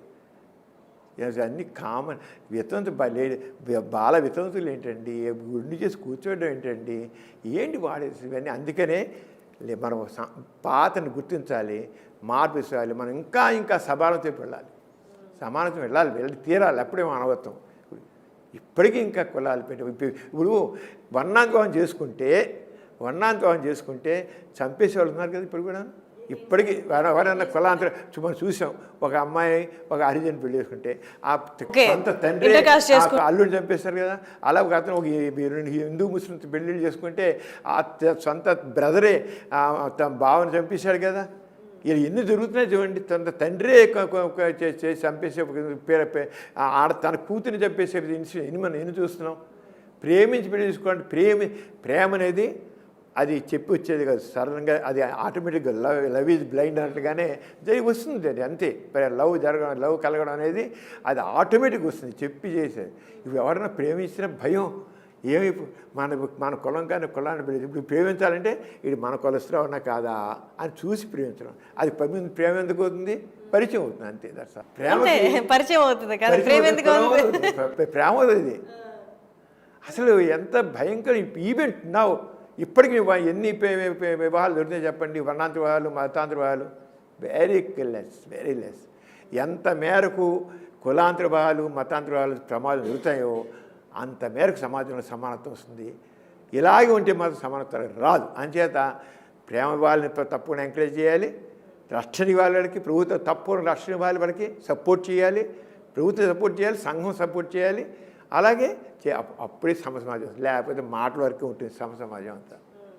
సార్ ఓకే సార్, అది కులాంతర వివాహాలు చేసుకుంటున్నారు సార్. 80s 90s అండ్ 2000 వరకు కూడా తీసుకున్న కులాంతర వివాహాలు చేసుకున్నారు, వాళ్ళు చక్కగా సంసారాలు చేశారు, పిల్లల్ని కన్నారు, అంతా బాగానే ఉంది సార్. కానీ ఇప్పుడు జనరేషన్ ఏంటి అంటే కులాంతర వివాహాలు చేసుకున్న పేరెంట్స్ ఎలా ఉన్నారంటే వీళ్ళకున్న ఇమ్మెచ్యూరిటీకి, వీళ్ళకున్న దాని కులాంతర వివాహాలు చేసుకున్న ఎన్ని రోజులు కలిసి ఉంటారని వాళ్ళే వదిలేస్తున్నారు సార్. ఇప్పట్లో ఎక్కువ ఫెయిల్యూర్స్ ఉన్నాయి కదా సార్ మ్యారేజెస్. అది అక్కడ ఇప్పుడు ఏంటి అయిపోయినంటే ఆ పురుషాధిక భావం ఇంకా మగాళ్ళు ఉంది. వాడు ఇప్పుడు కూడా పెళ్ళి అంటే ఇద్దరు అక్కడ సర్దుబాటు ధోరణి ఉండాలి, సర్దుబాటు కావాలి. సర్దుబాటు ధోరణి లేకపోవడం వల్ల మగవాడు నేను ఎక్కువ అనుకుంటూ బట్టి అక్కడ ఎంత ప్రేమించి పెళ్లి చేసుకున్నా, కులాంతరం చేసుకున్నా ఆ మగ అహంకారం కానీ ఇంకోటి కానీ ఉండేవాడికల్లా ఇదంతా గొడవలు వస్తున్నాయి. అరే ఒకసారి అమ్మాయి కరెక్ట్ అయితే అమ్మాయి కరెక్ట్ అయినా అబ్బాయి ఊరుకోవాలి. తను అంతేగాని వీడికి ఈగో, చెత్త ఈగోలు, పనికిరాని ఈగోలతో ఇది అవుతున్నారు. అందుకని ఇవన్నీ పెళ్లి చేసుకుని డివైడ్ అయిపోవడం జరుగుతుంది. మేము చూసినప్పుడు పూర్వకాలంటే ఇప్పుడు చదువుకున్న ఆడపిల్లలకి ఒక రకమైనటి వాళ్ళు చదువుకున్నారు, వాళ్ళకి తెలివితేటలు ఉన్నాయి, వాళ్ళకి కాళ్ళ మీద నిలబడే శక్తి సామర్థ్యాలు ఉన్నాయి. అయినా మగవాడు నేను చెప్పినట్టు ఉండాలి అంటారు. ఇప్పుడు ఆడ ఊరుకోదు. అలాగే తనకి ఏదైనా సరే తనకి స్వాతంత్ర్యం తను చేస్తుంది, తనకు స్వేచ్ఛగా ఉంటుంది, తను స్వేచ్ఛగా ఆలోచించగలదు, చేసుకోవాలి, బతకగలదు ఉంది కనుక అణిచివేతకి గురి. ఇప్పుడు అణిచివేతకి పడేవాళ్ళు ఎవరు లేరు, ఆడపిల్ల ఉండదు. ముందే నువ్వు నన్ను చంపింది అనే నిర్ణయం ఇప్పుడు ఆడపిల్ల తీసుకుంది. అది కావాలండి, ఏం పర్వాలేదు. ఎందుకని పడి ఉండలాగా, ఎందుకు పడి ఉండాలంటాను నేను. అయితే సర్దుబాటు మాత్రం కావాలి, ఇద్దరు సర్దుబాటు మాత్రం కావాలి. పెళ్ళి అంటేనే ఇద్దరు సర్దుబాటు అండి. పెళ్లి సర్దుబాటుతోనే మనం ఉంటుంది. ఎప్పుడు కానీ కొన్ని ఇబ్బందులు సర్దుకోవాలి చాలా వస్తుంది. కానీ సర్దుకోవడానికి వీలు లేనప్పుడు పోవాలి. కానీ మొదట్లోనే ఇప్పుడు ఏమైపోతానంటే ఏమాత్రం చిన్నది వచ్చిన నేను బతకలేనా నేను వెంటనే తెగింపు వచ్చేస్తాను. అన్నెసెసరీగా వెళ్ళకూడదు. అది బేసిక్ నీ ఉనికిని ప్రశ్నిస్తున్నప్పుడు, లేకపోతే నీ బేసిక్ రైట్స్ని, హ్యూమన్ రైట్స్ని వాళ్ళ యాంగిల్లో మరి ఆలోచించాలి. మన యాంగిల్ మన పైకి వెళ్ళి అనుకుంటున్నాం, మరి వాళ్ళ ఏరియాకి హర్ట్ అవుతుందని మనకు తెలియదు. హర్ట్ అవ్వడానికి ఇష్టపడలేదు. హర్ట్ అవ్వడానికి నేను అవును వాళ్ళ కాలం మీద నిలబడి శక్తి ఎప్పుడు అందిస్తుంది. ఆవిడ ఆడవాళ్ళు చదువుకుంటుంది, ఉద్యోగం చేయాలి, సామర్థ్యం, శక్తి సామర్థ్యాలు ఉన్నాయి. ఉన్నప్పుడు ఎందుకు పడి ఉండాలి? నేను కూడా ఒప్పుకోనండి, అవసరం లేదు, బతకలేండి అంతే. ఇంకా పెళ్లి చేసుకుంటుంది ఏంటంటే పెళ్లి చేసుకుని ఎక్కువ చేసుకుంటుంది, ఇష్టం వాడు కదా ఇంకోటి ఉంటుంది ఏంటి. కింద ఇప్పుడు మీరు ఫారిన్ కంట్రీస్ వెళ్ళండి, ఫారిన్ కంట్రీస్ వెళ్తే మీరు ఎక్కడికైనా వెళ్ళండి, ఇంగ్లాండ్ వెళ్ళండి, అమెరికా వెళ్ళండి, లేకపోతే ఆస్ట్రేలియా వెళ్ళండి, ఎక్కడైనా సరే ఒకళ్ళు 2-3 పెళ్ళిళ్ళు, 3 పెళ్ళిళ్ళు, 4 పెళ్ళిళ్ళు వేసుకున్నారు. మర్యాద విడిపోతారు వాళ్ళు, చాలా మర్యాద విడిపోతున్నారు వాళ్ళు. నీకు నాకు పడట్లే కనుక విడిపోదాం అంతే, దట్స్ ఆల్. అందుకనే అక్కడ మీకు మెడికల్ రికార్డ్స్లో మన పేరు రాస్తారు, స్పౌసెస్ అని రాస్తారు. ఫస్ట్ స్పౌస్, సెకండ్ స్పౌస్ అంటే భర్త అని ఉండదు అక్కడ, స్పౌసెస్ అంతే. భార్య భర్త అంటే స్పౌసెస్ అంటారు. ఆడవాళ్ళు అయితే వాడు మొదటి మొగుడు, 2వ మొగుడు, 3వ మొగుడు, 4వ మొగుడు, 5వ మొగుడు. ఆ స్పౌసెస్ పిల్లలు పుడతారు. ఏ స్పౌస్ పిల్లలు పుట్టారో వాళ్ళ పేరుకి పక్కన వాళ్ళ నాన్న పేరు వాళ్ళ నాన్న వాళ్ళు వచ్చి వాళ్ళు పుట్టినరోజు వచ్చి పలక. అందుకని ఫాదర్స్ డే గర్ల్స్ డే అని పెట్టుకుని కానుంది వాళ్ళ వచ్చి కనీసం ఆ రోజు వాళ్ళ నాన్న వచ్చి పలకించి పిల్లల్ని పలకించి వెళ్తారు. అంటే మర్యాద విడిపోయారు, మర్యాదగా ఉంటున్నారు. ఇక్కడే తన్నుకుంటున్నాం, చంపుకుంటున్నాం, కొట్టుకున్నాం. సార్ మీ నాన్నగారు ఇది ఇయర్ నాకు ఐడియా లేదు, చలం గారితో కలిసి 70 years అయిపోతుంది అనుకుంటా నాకు తెలిసి ఇది స్థాపించి, if I'm wrong correct me, lovers society అనేది ఒకటి స్టార్ట్ చేశారు సార్. లవర్స్ సొసైటీ ఏంటి సార్ అసలు? అది 70 years back lovers society and lovers అనేది అప్పుడు అసలు వ్యాలిడ్ కాదు కదా, ప్రేమ వివాహాలు అనేది లేని రోజుల్లో లవర్స్ సొసైటీ వర్ణాంతి వాళ్ళని ప్రేమ వాళ్ళని బాగా ఎంకరేజ్ చేశారు మా నాన్నగారు మా అమ్మ నాన్నగారు. ఎందుకంటే సమాజంలో అంతరాలు అంతిపోవాలంటే ఈ ప్రేమ వాళ్ళు వర్ణాంతి వాళ్ళు మతాంతి వాళ్ళని మనం తప్పకుండా ఎంకరేజ్ చేయాలి. అంచేత ప్రేమించుకున్న వాళ్ళు జస్ట్ ఓకే. ఇప్పటికీ ఉన్నాయి మీకు బరంపురంలోను అక్కడ పెట్టుకునే వాళ్ళు ఉన్నాయి. ప్రేమించుకున్న వాళ్ళకి ఎంకరేజ్మెంట్ సపోర్ట్ చేయడానికి ప్రేమించుకుని చెప్తే ఇప్పుడు ప్రేమించుకుంటే ఎవరు ఉండరు, ఈ అమ్మానాలు పట్టించుకోరు, ఇటు పట్టించుకోరు, ఎవరు పట్టించుకోరు, స్నేహితులు కూడా వెంటరారు. అలాంటి చోట్ల మేము ఉన్నామని చెప్పి మేము ఎన్నో పెళ్ళి మా నాన్నగారు చేసి మా ఇంట్లో పెట్టుకునే వాళ్ళ నాన్నగారు తీసుకొచ్చి వాళ్ళు ప్రేమ పెళ్ళిళ్ళు చేసుకునే వాళ్ళని ఇంట్లో పెట్టుకుని చేసేవాళ్ళు. ఇంట్లో పెట్టుకునే వాళ్ళకి అన్నీ చూసి వాళ్ళని పిలిచి ఆ పేరెంట్ని పిలిచి మాట్లాడి చివరికి వాళ్ళు వీళ్ళొక పిల్లలు పుట్టి ఆ పిల్లలు పుట్టితే మేము మా హాస్పిటల్లో వాళ్ళందరినీ వాళ్ళు చేసి కడుపులు వస్తే చేసి పిల్లల్ని కాన్పులు చేసి చివరికి పిల్లలు పుట్టే అక్కడ వస్తారు వాళ్ళు. అప్పుడు తెలిసిన ఎవరు వస్తారు అప్పుడు అడాప్ట్ చేస్తారు. అలాగే ఎట్లా సార్ నాన్నగారు చలం గారు ఎలా సార్ ఫ్రెండ్షిప్ ఇద్దరు కలిసి లవర్స్ సొసైటీ అనేది? ఇద్దరికి స్త్రీ స్వేచ్ఛ, స్త్రీ గౌరవం, స్త్రీని తక్కువ చేయడానికి వీలు లేదు. స్త్రీ కూడా పురుషునితో సమానంగా ఉండాలి, స్త్రీ అడిగి ఉండకూడదు. చలం గారికి ఒకటే చెప్పారు, నాన్నగారికి చెప్పారు. చలం అదేగా చెప్పింది, స్త్రీ స్వేచ్ఛ అన్నాడు. తప్పులేదు, నిజమే, కావాలి, తప్పకుండా కావాలి. స్వేచ్ఛ అంటే విచ్చలబెడతాం కాదండి, అది గుర్తుంచుకోవాలి. విచ్చలబెడతాం మాత్రం కాదు. అడిగి ఉండవలసిన పని లేదు, స్త్రీకి అణిచివేత పనికి రాదు. చలంగా చెప్పాడు. అదే మనం ఆలోచిస్తే చలం చెప్పింది కరెక్టే. మనం చలాన్ని అలాగే అబార్షన్స్ కడుపు ఉంచుకోవడం కూడా స్త్రీ హక్కు. అది కడుపు ఉంచుకుంటుందా తీసేసుకుంటుందా తన హక్కు. నువ్వు తీసుకోవడానికి వీల్లేదు. అబార్షన్ తప్పు. ఏంటి అబార్షన్ తప్పు? వాడు ఎవరితోనో అనుకోకుండా కడుపు వస్తుంది. కడుపు వస్తే ఇంకా దాని బతుకు నాశనం అయిపోతుందా? పెళ్ళి కాకుండా కడుపు తెచ్చుకుందంటే ఉండొచ్చు. కొన్ని సందర్భాలు జరగవచ్చు. మేనేజ్ ఎమోషనల్ బీయింగ్ అని చెప్పి ఇప్పుడు జరుగుతాయి, తప్పులు జరుగుతాయి. జరిగిన మాత్రాన ఇంక దానికి పతితురాలేనా? నో. ఎవరితో కడుపు తెచ్చుకుని మాత్రం వాడు ఎవరితో అనుకోకుండా కడుపు వస్తే ఇంక పతితురాలు లెక్కట్టేస్తారా? ఎంతమంది అయినా వస్తుండే అవి లెక్క. ఈ అమ్మాయి ఎందుకు అమ్మాయి బతుకు నాశనం అవ్వాలి? అది అమ్మాయి సొంత విషయం. దాని గురించి మీరు అమ్మాయిని ఎందుకు బ్లేమ్ చేయాలి? ఒప్పుకోరు. ఇప్పుడు నీతి అనేది మనుషులకి మంచి జరిగే నీతి, కానీ మనుషుల్ని బాధ పెట్టేది నీతి కాదు. బాధపడడం అవినీతి. మనిషిని ప్రేమగా చూడడం నీతి. మనిషి సమానంగా చూడడం నీతి. మనిషికి విలువడం నీతి. మనిషికి రెస్పెక్ట్ ఇవ్వడం నీతి. అంతేగాని మనిషిని బాధపడడం నీతి ఎందుకు అవుతుంది? మన నీతులు చెప్పి సమాజ మనుషులని హృదయాన్ని గాయపరుస్తున్నాం. మనం మనుషులు దూరం చేసుకుంటున్నాం. అంచేత నీతి అనేది ముందు ఫస్ట్ మ్యాన్ ఇది ఇంపార్టెంట్. మ్యాన్ అంటే మ్యాన్ అంటే అమ్మాయి అబ్బాయి ఇద్దరు వస్తారు అక్కడ, ఎవరైనా సరే. వాళ్ళకి విలువ, వాళ్ళకి మనిషికి విలువ ఇవ్వాలి. చలం అదే చెప్పాడు, గోర అదే చెప్పాడు. మీరు నీతులు చెప్పి జనాల హృదయాల్ని మీరు చేయొద్దు, బాధపెట్టద్దు. మానవత్వం మీరు చూసుకోండి. తప్పేంటి? సరే మామూలుగా కొంచెం జరుగుతుంది, అందరు చేస్తున్నారా? ఉంటే ఇప్పుడు మరి ఫారిన్ కంట్రీస్లో వాళ్ళు తిరగలేదా? ఫారిన్ కంట్రీస్ చూడండి, ఏమైపోయిన సహాయాలు లేరా? ఏంటికి మనం మొత్తం ఒక పక్క విశ్వ కుటుంబం అని చెప్తాం. మనం విశ్వ కుటుంబం అంటాం, కానీ ఇలాంటి విషయాలు చేయగల మళ్ళీ మన నీతి, మన సమాజం, మన సంస్కృతి అంటూ కానీ ఎంత మారిపోయాయి. మళ్ళీ భాషల్లో దుస్తులు అలాగే వేసుకుంటున్నాం, అన్నిట్లో అలాగే ఉంటున్నాం, అన్నీ ఉన్నాం. ఈ విషయాలు జరిగిన కొన్నిట్లో మనం ఇంకా రిజిడ్గా ఉన్నాం. రిజిడ్ సైకాలజీ, ముండిగా ఉంటున్నాం. చేంజ్ కావాలి, దాంట్లో కూడా చేంజ్ రావాలి.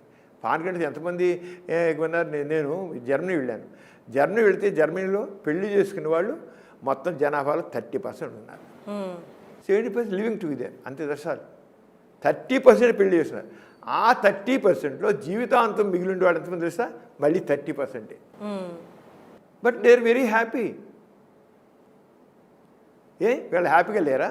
వాళ్ళు అభివృద్ధి చెందట్లేదా? వాళ్ళ అన్నీ మంట కలిసిపోయే వాళ్ళ సమాజం చెత్తగా ఉందా? ఏం లేదు, చాలా చక్కగా ఉంది.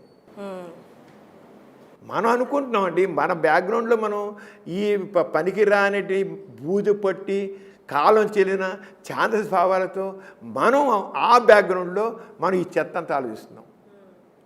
మారుతున్న సమాజాన్ని మనం చూడలేదు. మారుతున్న సమాజం ఎప్పుడు సమాజం ముందు వెళుతూ ఉంటుంది. ఆ మారుతున్న సమాజం వైపు మనం ఆ విషయాన్ని మనం అవలోకనం చేసుకోవాలి. అంతేగాని కాలం చెల్లిన బూజు సమాజం ఎప్పుడు ముందుకు వెళుతుంటుంది. బూజు సమాజంతో పాటు వెళ్ళకపోతే మారుతున్న దాంట్లో మార్పుతో పాటు వెళ్ళకపోయినట్లయితే మన ప్రోగ్రెస్ లేదు. అవును sir, correct sir. And back to ఇందాక అడిగిన క్వశ్చన్ సార్, సమరం గారిని చాలామంది వ్యంగ్యంగా మాట్లాడతారు. మాట్లాడండి, వ్యంగ్యంగా అది మీకు తెలుసు కదా సార్. సినిమాల్లో కూడా కొన్ని జోక్స్ గురించి మాట్లాడతారు సమరం గారు అని. మీకేమనిపిస్తుంది సార్ అలా ఆ సినిమాల్లో డైలాగ్స్? వాళ్ళు నవ్వుతారు, నేను నవ్వుకుంటాను. ఒకళ్ళు సంతోషిస్తున్నాను కదా అని ఎప్పుడు అనుకుంటారు అన్నమాట. నా ఉద్దేశం, నా భావం ఏంటి, ఎప్పుడు కూడాను ఎయిటి వాళ్ళకి ఎప్పుడు కూడా సంతోషం కలిగించాలి, ఆనందం ఇవ్వాలి. నా దృష్టి ఇప్పుడు ఎదుటి వాళ్ళని బాధ పెట్టకూడదు, సంతోషం ఉండాలి. మనం జోక్స్ ఇస్తే ఆనందిస్తున్నాం, ఓకే ఆరోగ్యాన్ని ఆనందిస్తున్నాం కదా. మన ఉపాసన ఏంటి? సంతోషం, సుఖం. మనం సుఖంగా ఉండాలి, సంతోషంగా ఉండాలి. ఎయిటి వాళ్ళు సంతోషంగా ఉండాలి, సుఖంగా ఉండాలి. అంచేత నా మీద జోకులు వేసి వాళ్ళు ఎంజాయ్ చేస్తుంటే ఐ విల్ బి హ్యాపీ. కనీసం వాళ్ళకి ఒక ఆనందం, ఈ సమరం ఆనందంగా పనికి వస్తున్నాడు.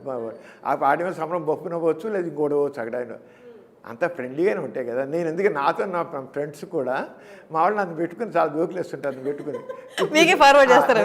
నేను చేస్తాను వాళ్ళతో పాటు. షేక్ అని కూడా ఇస్తాను, లేవు గొప్పగా ఉన్నాయని మళ్ళీ నవ్వుతాను. నేను కూడా నవ్వుతాను అలాగా. ఏముంది చక్కగా సరదాగా ఉంది. ఏముంది తిట్టుకునేవ్వండి, వాళ్ళ మనస్తత్వం అంతే. ఏమైపోతుంది? తిట్టేవాళ్ళు కూడా ఉన్నారు. మనల్ని భావ స్వాతంత్ర్యం ఉంది, మాట్లాడుకునేవ్వండి, తప్పేంటి? మాట్లాడుకున్నాం. మనం కాదు కదా, మనం చక్కగా మనందరూ హాయిగా ఉండాలి, మనుషులందరూ సుఖంగా ఉండాలి అని కోరుకుంటున్నాం. అందరు సంక్షేమం, ఎవరి చెడు కోరుకోను, ఎవరి చెడు నేను కోరుకోను. అందరూ హ్యాపీ, అందరూ పైకి రావాలి, అందరూ చక్కగా ఉండాలి. మీ అందరూ నేనే కదా, అందరం అలా కోరుకుంటాం. అందరూ మంచిగా కోరుకుంటాం. ఇంకేమితారు మనం చెడు కోరుకున్నా సర్లే మన దూరం వాళ్ళ సైకిల్ అనుకోవడం ఊరుకోవడం అంతే. సార్ అది ఇందాక నేను వస్తున్నప్పుడు కూడా సార్, ఇప్పటి వరకు చాలా మారింది అనుకున్నాను, కానీ ఇందాక నేను వస్తూ కూడా అడ్రస్ వెతుకుతున్నప్పుడు నేను కార్ డోర్ విండో ఓపెన్ చేసి అక్కడ ఒక పర్సన్ మాట్లాడుతుంటే, ఫోన్లో మాట్లాడుతుంటే, నేను విండో కిందకి దించి సమరం గారు హాస్పిటల్ ఎడ్ సైడ్ అన్నాను. అబ్బాయి ఒక క్షణం కంగారు పడ్డాడు. ఈ అమ్మాయి ఏంటి సమరం గారి గురించి అడ్రస్ అడుగుతుంది ఏంటి, కంగారు పడి ఏంటండి అన్నారు. సమరం గారి హాస్పిటల్ ఉంది కదా, అడ్రస్ కొంచెం చెప్పరా అంటే, స్ట్రైట్ వెళ్ళి లెఫ్ట్ వెళ్ళండి అనేసి ఇట్లా చూస్తున్నాడు నన్ను నేను వెళ్ళిపోయేదాకా. కానీ చాలా మారింది అనుకుంటాం. కానీ కొంతమంది అంటారు, కానీ నేను అన్ని ప్రాక్టీస్ ఒకటే కదా. ఆ ప్రాక్టీస్లో సెక్సాలజీ ప్రాబ్లమ్స్ 10% తక్కినంత నేను జనరల్ ప్రాక్టీషన్ కదా. ఐసీ బీపీ పేషెంట్లు, షుగర్ పేషెంట్లు, గుండె నొప్పిన వాళ్ళు, కడుపులో నొప్పిన వాళ్ళు, కిడ్నీ పేషెంట్స్, వీళ్ళని ఇవే మా జనరల్ ప్రాక్టీషన్ ఏమంటే అవే చూస్తాను. అదే సార్, ఫస్ట్ క్వశ్చన్ కూడా అందుకే అదే అన్నాను. నేను జనరల్ ప్రాక్టీషన్గానే ఉన్నాను. జనరల్ ప్రాక్టీస్ ఇప్పటికీ అదే నేను కంటిన్యూ అవుతున్నాను. అన్ని రకాల కేసులు చూస్తాను, ఒకటే కదా, ప్రతి కేసు చూస్తాను నేను. అన్ని రకాల కేసులు చూస్తాను. దాంతో కూడా సెక్సాలజీ ప్రాక్టీస్ కూడా కేసులు చూస్తాను. నాకు అన్ని ఒకటే. అసలు సెక్షువల్ ప్రాబ్లం ఎందుకు వేరుగా చూడాలి? ఇప్పుడు మనం పేషెంట్స్ ఎందుకు సిగ్గుపడాలంటాను నేను, ఖచ్చితంగా అంటాను. మీకు ఛాతీలు నొప్పి వస్తే డాక్టర్ చూపించుకోవట్లేదా? మీకు యూరినరీ ప్రాబ్లం డాక్టర్ చూపించుకోవట్లేదా? ఓ దగ్గు వస్తే రెస్పిరేటరీ ప్రాబ్లం డాక్టర్ చూపించుకోవట్లేదా? తలకాయ నొప్పి వస్తే డాక్టర్ చూపించుకోవట్లేదా? జ్వరం అలాగే సెక్సువల్ ప్రాబ్లం అది కూడా సేమ్ మెడికల్ ప్రాబ్లం అనుకోండి, లేదా సైకాలజీ ప్రాబ్లం చూపించుకోండి. అంతేకాని తప్పుగా ఆ చెప్తే తక్కువ వాళ్ళు అనుకుంటారని ఎందుకు అనుకోవాలి అసలు? నేను ఆరంగా అనుకో అలా ఉండాలి చెప్తాను కూడా. అన్నిట్లో ఇది కూడా మరి షుగర్ ఉంటే మీకు ఏ తప్పుగా అనుకున్నప్పుడు సెక్షువల్ ప్రాబ్లం అది కూడా మనిషి జీవితానికి సంబంధించిన కదా, దాన్ని ఎందుకు అనుకోవాలి? అదే సార్ ఇందాక చెప్పినట్టు you are very vocal about these problems. వాళ్ళు పుట్టినప్పటి నుంచి కూడా you are very vocal. So అదే మెయిన్ రీజన్ ఏంటి సార్. ఓకే సార్, అది ఎప్పటి నుంచో ఇప్పటికి వరకు కూడా ఏదైనా ఇలాంటి పర్సనల్ సెక్షువల్ ప్రాబ్లమ్స్ వచ్చింది అంటే సమరం గారు, మీ తర్వాత ఇంకో సమరం గారు ఎందుకు రాలేదు? అంటే ఈ ఫీల్డ్లో మీరున్నంత వోకల్గా మీ తర్వాత ఎవరు అంత గుర్తించేంత పేరు రాలేదు. ఎవరు ఇప్పటికి కూడా ఓపెన్గా ఇంత మాట్లాడుతున్నట్టు మీకు ఏదైతే గుర్తింపు ఉందో అలాంటి గుర్తు ఎవరికి రాలేదు తర్వాత. ఎందుకని అంటారు? ప్రతిదానికండి ఏదైనా సరే మనం పైకి రావాలంటే దాని గురించి ఎక్కువ నాలెడ్జ్ గెయిన్ చేయాలి, స్కిల్ డెవలప్ చేయాలి, కమిట్మెంట్ కావాలి, డిటర్మినేషన్ కావాలి, డెడికేషన్ కావాలి. ఏదైతే సరే ఏ విషయంలో ఏ రంగంలో అయినా పైకి రావాలంటే వాళ్ళు తప్పకుండా ముందు డిటర్మినేషన్ కావాలి, I have to do it, dedication కావాలి, కంటిన్యూస్గా చేయాలని తప్పకుండా ఉండాలి, డిసిప్లిన్ కావాలి లైఫ్లో వాళ్ళకి తప్పకుండా పద్ధతి. అంతేగాని ఊళ్ళో ఎగిరిపోవడం కాదు. నాలెడ్జ్ గెయిన్ చేయాలి. First thing knowledge is very important.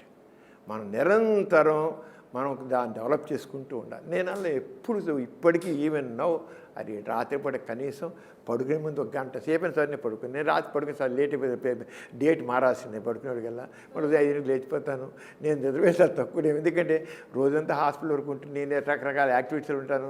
నేను ఐఎంఎల్ యాక్టివ్గా ఉంటాను, రెడ్ క్రాస్కి నేను ఎన్టీఆర్ జిల్లాకి చైర్మన్గా ఉన్నాను, మా ఎథీ సెంటర్ యాక్టివ్కి నేను చైర్మన్ని. అలాగే ఎన్నో యాక్టివిటీస్లో సోషల్ యాక్టివిటీస్లో ఎన్నోట్లు ఉంటాను, ఎన్నో చోట్ల వెళుతుంటాను నేను. సో మెనీ థింగ్ ఐఎమ్ సోషల్గా వర్క్ అంటే సోషల్ యాక్టివిస్ట్ నేను. అందుకని రకరకాల వాటిలో నేను ఉంటాను. అంచేత అవునా సరే నేను అన్నింటిలో జాగ్రత్తగా బ్యాలెన్స్డ్గా పెడుతుంటాను. ప్రాక్టీస్ మాత్రం నేను చాలా జాగ్రత్తగా ఎందుకంటే నా కోసం ఎంతమంది వస్తుంటారు వాళ్ళందరూ నేను పేషెంట్ ప్రాక్టీస్ ఫస్ట్ ప్రియారిటీ. అంటే పేషెంట్ చూడడం, ఎందుకంటే వాళ్ళ బాధతో వస్తారు, వచ్చేవాళ్ళకి తప్పకుండా సరే వాళ్ళు ఎంతో నమ్మకంతో వస్తారు. అంచేత నేను తప్పకుండా my services very much needed to them. అంటే నేను అక్కడ మాత్రం నేను మాత్రం ఏమాత్రం అన్యాయం చేయను.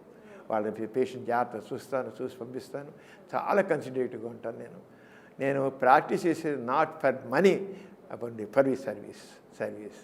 మేము అందుకనే మేము ప్రాక్టీస్ పెట్టి మొదలులోనే మేము 30 సంవత్సరాల పాటు ఫ్రీగా ఇన్కమ్ వచ్చి ఫ్రీగా పోలియో కొన్ని 100,000 సర్జరీ చేసాం, పోలియో కరెక్ట్ సర్జరీ. ఆ రోజుల్లో పోలియో ఎక్కువ వచ్చి అందరికీ అంగవైకల్యం ఉండేది. వాళ్ళందరికీ కరెక్ట్ సర్జరీ చేసి వాళ్ళకి క్యాలిపర్స్లు ఇచ్చి వాళ్ళకి ఫిజియోథెరపీ చేసి వాళ్ళని జీవితాలు ఇచ్చేవాళ్ళకి వాళ్ళు చదువులు తెప్పించి పెళ్ళిళ్ళు చేసేదాకా చేసాం. అంతేగా అలాగే ఐ ఆపరేషన్ చేయించాం, శుక్లాలు 100,000 ఆపరేషన్ చేయించాం. అలాగే ఎన్నో గుండె ఆపరేషన్ చేయించాను నేను. 200 మందికి గుండె ఆపరేషన్లు మెడ్రాస్ పంపించి ఇప్పుడు ఆరోగ్యశ్రీ వచ్చి గుండె ఆపరేషన్ చేస్తారు. ఆ రోజు ఎవరు గుండె ఆపరేషన్ చేశాడు విజయవాడలో నేను ఐఎంఏ ప్రెసిడెంట్ జరిగినప్పుడు ఒక క్యాంప్ పెట్టి గుండె ఆపరేషన్ పంచమూర్తి గారిని మెడ్రాస్ని పిలిపించి కార్డియాక్ సర్జన్ 200 కేసులు సెలెక్ట్ చేసి రెగ్యులర్గా మెడ్రాస్ పంపించి మెడ్రాస్ ఫ్రీగా ఆపరేషన్ చేసి ఇప్పటికీ ఐఎమ్ ఫాలోయింగ్ దెమ్ కేసెస్, గుండె ఆపరేషన్ కేసులు అలా చేస్తుంటాను. అంటే service is my first motto. నేను సర్వీస్ చేస్తుంటాను, సంపాదించాలని కాదు. అందుకే నేను యూట్యూబ్ ఛానల్స్ ఏదైనా పెట్టిన కారణం అంటే టు ఎడ్యుకేట్ ది పీపుల్. మనం ఏదైతే తెలుసుకున్న ఆ విషయాన్ని సమాజం ఇవ్వాలి, సమాజాన్ని చైతన్యపరచాలి. అదే నాకు గోల్. సమాజాన్ని చైతన్యపరచాలి, ఆల్ యాంగిల్స్లో చైతన్యపరచాలి. మనం ఒక్కడే చైతన్యంతో కాదు, పక్కవాడిని కూడా చేయాలి. ఏదైతే మన భావాలు చెప్పాలని నా భావం. అలాగే చేసుకోవాలి. సార్, మీ బాబాయ్ గారు గోపరాజు సాంబశివరావు గారు, ఆయన English literature, history of English literature బుక్ని తెలుగులో అనువదించారు. సార్, మీ ఫ్యామిలీ నుండి ఇంత ఎడ్యుకేటెడ్ అండ్ సమాజం పట్ల ఇంత వాల్యూస్ కలిగిన వాళ్ళు మీ బాబాయ్ గారి నుంచి ఒకసారి చెప్పండి సార్. గోపరాజు సాంబశివరావు నేను ఇంగ్లీష్ లెక్చర్గా ఉన్నారు గుడివాడ ఏఎన్ఆర్ కాలేజీలో. ఆయన ఇంగ్లీష్ లిటరేచర్ సమగ్రమైన ఇంగ్లీషు పుస్తకం రాశారన్నమాట. ఇంత పుస్తకం మొత్తం ఇంగ్లీష్ లిటరేచర్ గురించి. ఆయన ఇంగ్లీష్ లిటరేచర్ అయింది, ఎంఏ ఇంగ్లీష్ లిటరేచరు. ఆయన నాన్నగారితోనే పూర్తి ఉండేవారు. మా బాబాయ్ కానీ మా మేనతలు కొంతమంది అలాగా మా నాన్నగారితో ఉండేవారు. ఉండి ఆయన కూడా ఆయన అనుభవం కూడా మా నాన్నగారు చేశారు. నాన్నగారు ఏం చేశారంటే అప్పుడు బాల వితంతులు ఎక్కువ మంది ఉండేవాడు. ఒక బాల వితంతు ఉంటే తీసుకు మా బాబాయ్కి చేశారు. మా బాబాయ్ చేస్తున్నాడు, బాల వితంతుని పెళ్లి చేసుకున్నాడు. బాల వితంతు అంటే బాల చనిపోతే భర్త చనిపోతే తర్వాత వితంతుగా ఉంటే ఆవిడ తీసుకుని మా బాబాయ్కి ఇచ్చి పెళ్లి చేశారు నాన్నగారు. అన్నీ నాన్నగారు చేసిన ఇంత నాకు చెప్పలేని మార్పులు నాన్నగారు చేసినవి. అది ఎన్ని రకాల వివాహాలు చేశారు. అంటే సమాజంలో మార్పు తేవాలి అని మా బాబాయ్ అరంగా నాన్నగారితో ఉన్నారు. ఆయనకు ఎన్నో వర్ణాంతరాలు మతాంతరాలు చేయించారు బాబాయ్. అందుకని బాబాయ్ చాలా ఆదర్శం కనబట్టి బాబాయ్ శిష్యులందరూ ఎంతమంది ఉన్నారు ఇప్పటికీ మా బాబాయ్ అంటే గోపాల సంవత్సరాల గురించి ఇప్పటికీ అందరూ చెబుతారు. మా నాన్నగారికి అలాగే నాన్నగారు స్టూడెంట్స్ ఎంత పెద్ద పెద్ద ర్యాంకుల్లో ఉన్నారో పెద్ద పెద్ద వాళ్ళు అందరూ ఎంపీలు అయ్యారు, ఎమ్మెల్యేలు అయ్యారు. చాలా ఇవ్వండి నాన్నగారికి దిగాను. అంటే నాన్నగారు గాంధీ దిగించి జవహర్లాల్ నెహ్రూ దిగించి నాన్నగారు మరి చాలా యాక్టివ్గా ఉండేవారు కదా. అప్పుడు కాంగ్రెస్లో కూడా యాక్టివ్గా ఉండేవారు. ఆల్ ఇండియా కాంగ్రెస్కి ఆర్గనైజర్గా ఉండేవారు నాన్నగారు. సార్ ఇప్పుడు మీ నాన్నగారికి ఈ ఆశయాలు కానీ ఆయన భావాలు కానీ అన్నీ చూస్తుంటే ఇంత ఇన్స్పిరేషన్గా ఉన్నాయి. అట్ ద సేమ్ టైం భయాన్ని కలిగించేవి కూడా. ఎందుకంటే సమాజం అంత అనుకూలంగా లేదు అప్పుడు. మీ నాన్నగారి భావానికి అనుకూలంగా అస్సలు లేదు. దగ్గరలో కూడా కొన్ని సంవత్సరాల తర్వాత అయినా వస్తారా మన దారిలో అనడానికి కూడా లేదు. ఎన్నో ఏళ్ళు పట్టింది. సో ఆ తర్వాత మీ అందరికి కూడా ఆయన పిల్లలైన మీ అందరికి కూడా సేమ్ భావాలు రావడం అంటే ఎదుగుతున్న క్రమంలో కాలం ఎంత మారిందో మీరు చూసారు. మీరు చిన్నప్పటికీ ఇప్పటికీ ఎక్కడ మీరు కాంప్రమైజ్ అయిపోలేదా సార్ ఈ భావాలతో? ఏం కాదండి. ఎందుకంటే మా అమ్మగారు కూడా మా నాన్నగారు ఇద్దరు నాన్నగారు చక్కగా ఎడ్యుకేట్ చేశారు. మా అమ్మ సరస్వతి గారు మా అమ్మ కూడా నాన్నగారితో పూర్తిగా పక్కన అండగుండి తాను చేసిన మరి నాన్నగారు ఇన్ని మార్పులు చేశారంటే ఇంత చేశాను మా అమ్మాయికి తోడ్పాటు. అమ్మాయి కాదంటే నాన్నగారిని చేయగలిగారన్న చెప్పలేము. మా అమ్మ పూర్తిగా మరి అంత ఇదిగా ఉండి వచ్చి నాన్నగారు ఉద్యోగం మానేసి వస్తే అలా చేస్తే ఏమి చేతులు చిల్లి కానీ మా అమ్మ చెబుతుంది ఆ జాబ్ మానేసి బయటకు వచ్చేస్తే 10 సంవత్సరాల పాటు చేతిలో చిల్లు కానీ చూడలేదు. సమాజమే మమ్మల్ని బతికించిన సమాజం ఈ సమాజం మాకు చేసిందని. అమ్మ మరి ఎంత ఇదంటే ఒక రకంగా చెప్పాలంటే కొన్ని దశాబ్దాల పాటు దుర్భరమైన మా నాన్నగారు మచిలీపట్నంలో జాబ్ చేసినవారు. అప్పుడు ఆల్మోస్ట్ గాంధీ గారితో కూడా నాన్నగారికి ఉత్తరప్రదేశాలు జరుగుతున్నాయి అన్నమాట.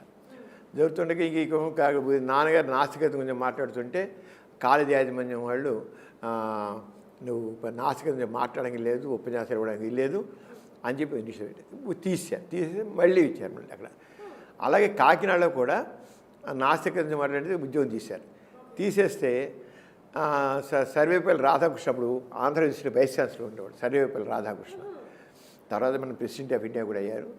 ఆ సర్వేపల్లి రాధాకృష్ణ చేసిన ఎవరి భావాలు వాళ్ళకు ఉంటాయి, మీరు ఆయన నాస్తికత్వం గురించి అభిప్రాయాలు ఉన్నాయని చెప్పి తీసాడు తప్పని చెప్పి మళ్ళీ ఏం చేశారంటే అక్కడ కాకినాడలో ఆల్రెడీ నాన్నగారి ప్లేస్లో కూడా వేసేస్తే బందర్లో ప్రత్యేక బాటరీ డిపార్ట్మెంట్ ఓపెన్ చేసి నాన్నగారిని హైదరాబాద్ డిపార్ట్మెంట్లో పెట్టి నాన్నగారిని పోస్ట్ చేశాడు సర్వేపల్లి రాధాకృష్ణ. సర్వేపల్లి రాధాకృష్ణ ద్వారా వచ్చినమాట. ఇక నాన్నగారి ఈ ఉద్యోగాలు తీసేయడాలు ఇవన్నీ గానో నాన్ సెన్స్ అని చెప్పి అప్పటికే ఇంకా గాంధీ గారితో బాగా క్లోజెస్ రావడం దీంతోనూ నాన్నగారు ఇంకా కాదు మన స్వాతంత్ర ఉద్యమంలో ఈ సమాజంలో సమాజ సేవ చేయాలని చెప్పేసి వచ్చారు. వచ్చేవాడు చేశాడు నాన్నగారు చదువుకున్న పిల్లల్ని విద్యార్థులను చదివిస్తుండేవారు.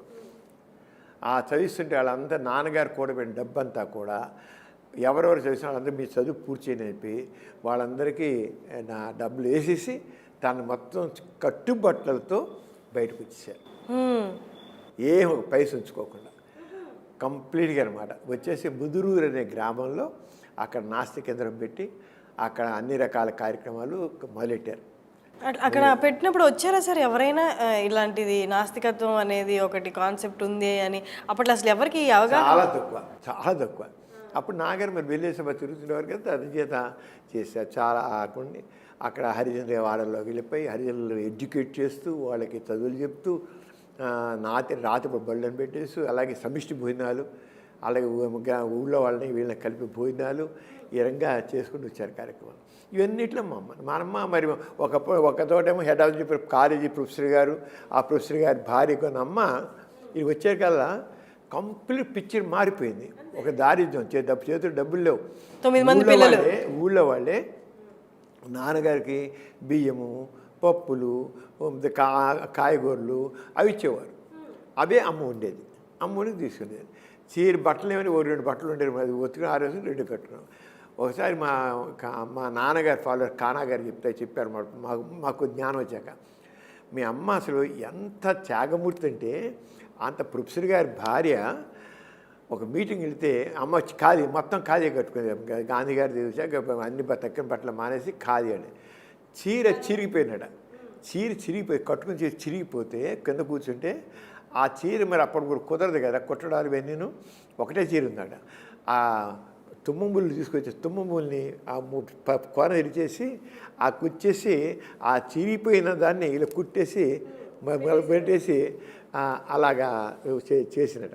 మీ అమ్మ ఎంత తెలుసా ఎలా చేసిందో నేను.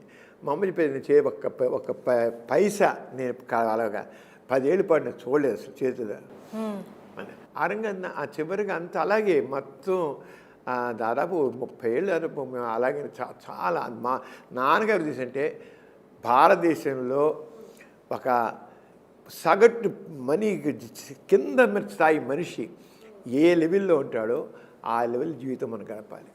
అప్పుడే వాళ్ళతో మనం ఎడిపోయి అవుతాం. వాళ్ళ బాధలు మనకు తెలుస్తాయి.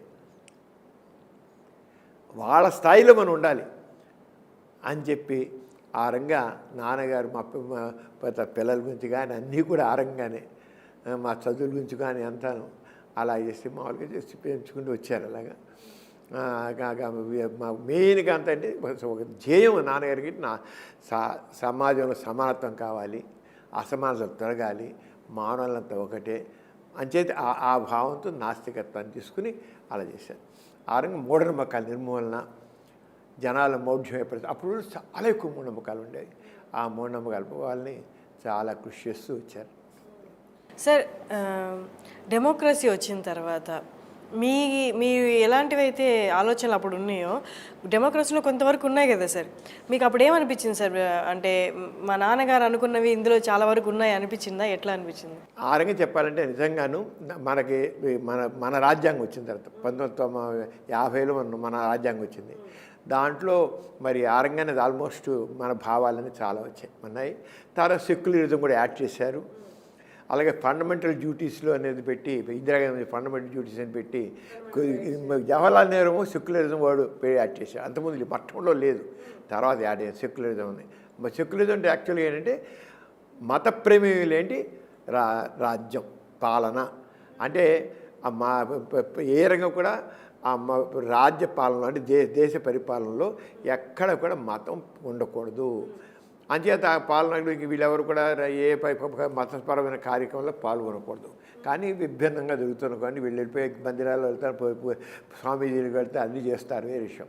కానీ మత ప్రమేయం సెక్యులరిజం అంటే మత ప్రమేయం లేనటువంటి పాలన.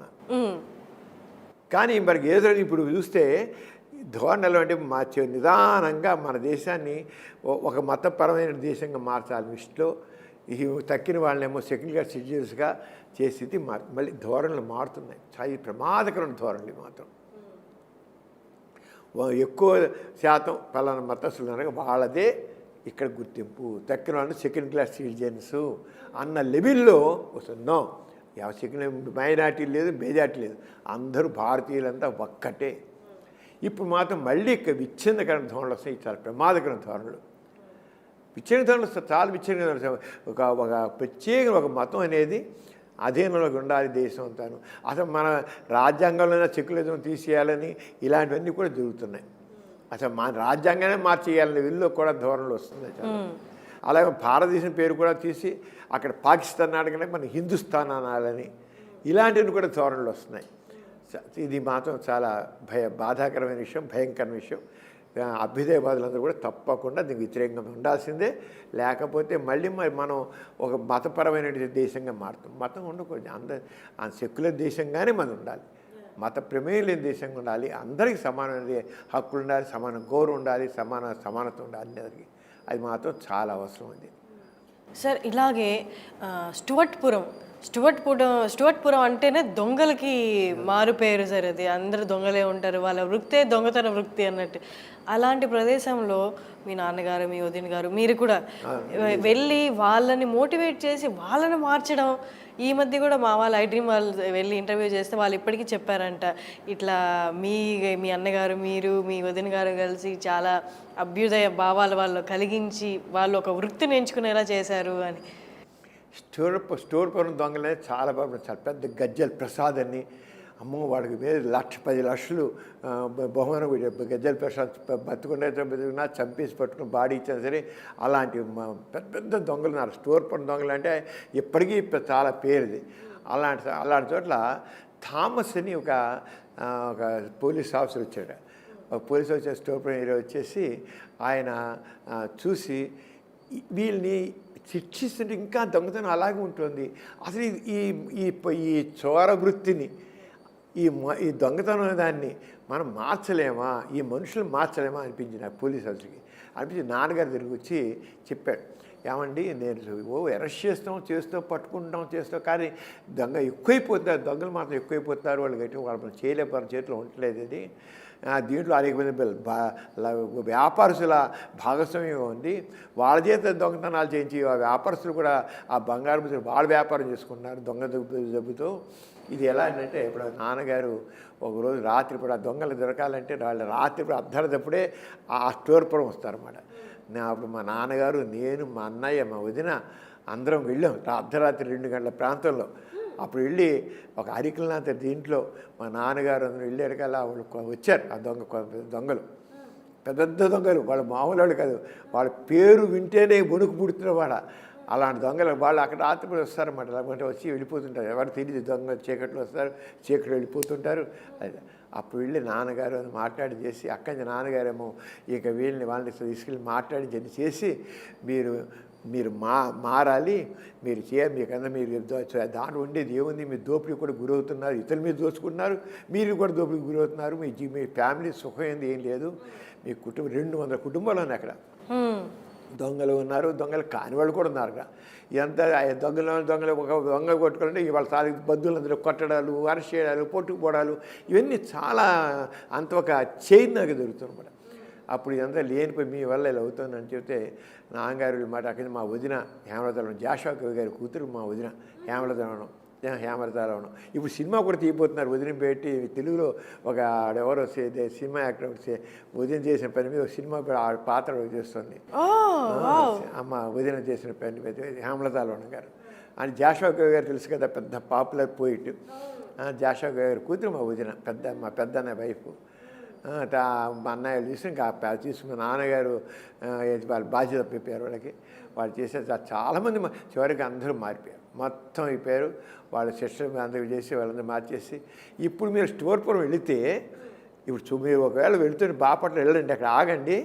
మన మామూలు ఒక పట్టణంలో ఒక కాలనీ ఎలా ఉంటుందో అలా ఉంటుంది, అంత మార్పు వచ్చేసి. అప్పట్లో ఎట్లా ఉండేది సార్? అలానే గుడిసెలు, అన్ని చెట్లు, లైట్లు ఉండవు, లైట్లు కరెంట్ దీపాలు ఉండవు, ఏముండవు. ఒక ఏం లేదు, రైళ్ళు నడుస్తున్న రైళ్ళు ఆపేసేవాళ్ళు, దోచేసుకునేవాళ్ళు, గూడ్స్ ట్రైన్లు వీళ్ళు దోచేసుకునేవాళ్ళు వెళ్తారు. అలాగా స్టోర్ పర్ దగ్గరికి వస్తుంటే రైల్లో ఉన్న వాళ్ళందరూ ఎంతో చీలాగేసి దోచేసుకుని దూకేసేవాళ్ళు. అంత ఇదిగా భయంగా ఉండేది రోజుల్లో. స్టోర్పురం వస్తుంటే ప్రయాణికులకి భయంగా ఉండేది, వాళ్ళకి మంచి ఇదిగా ఉండే. ఆ చీకట్లో అవి అక్కడ లైట్లు ఉండేవి కదన్నమాట. ఆ రంగా జరిగేది. అలాంటి దాన్ని పూర్తిగా కంప్లీట్గా మార్చిపారేస్తారు. మా వదిన గారి జీవన ప్రభాతం అనే పుస్తకం రాశారు. ఇదంతా మొత్తం స్టోర్పురం సంబంధించినంత అవన్నీ ఎలా మార్చారు దొంగలంతా.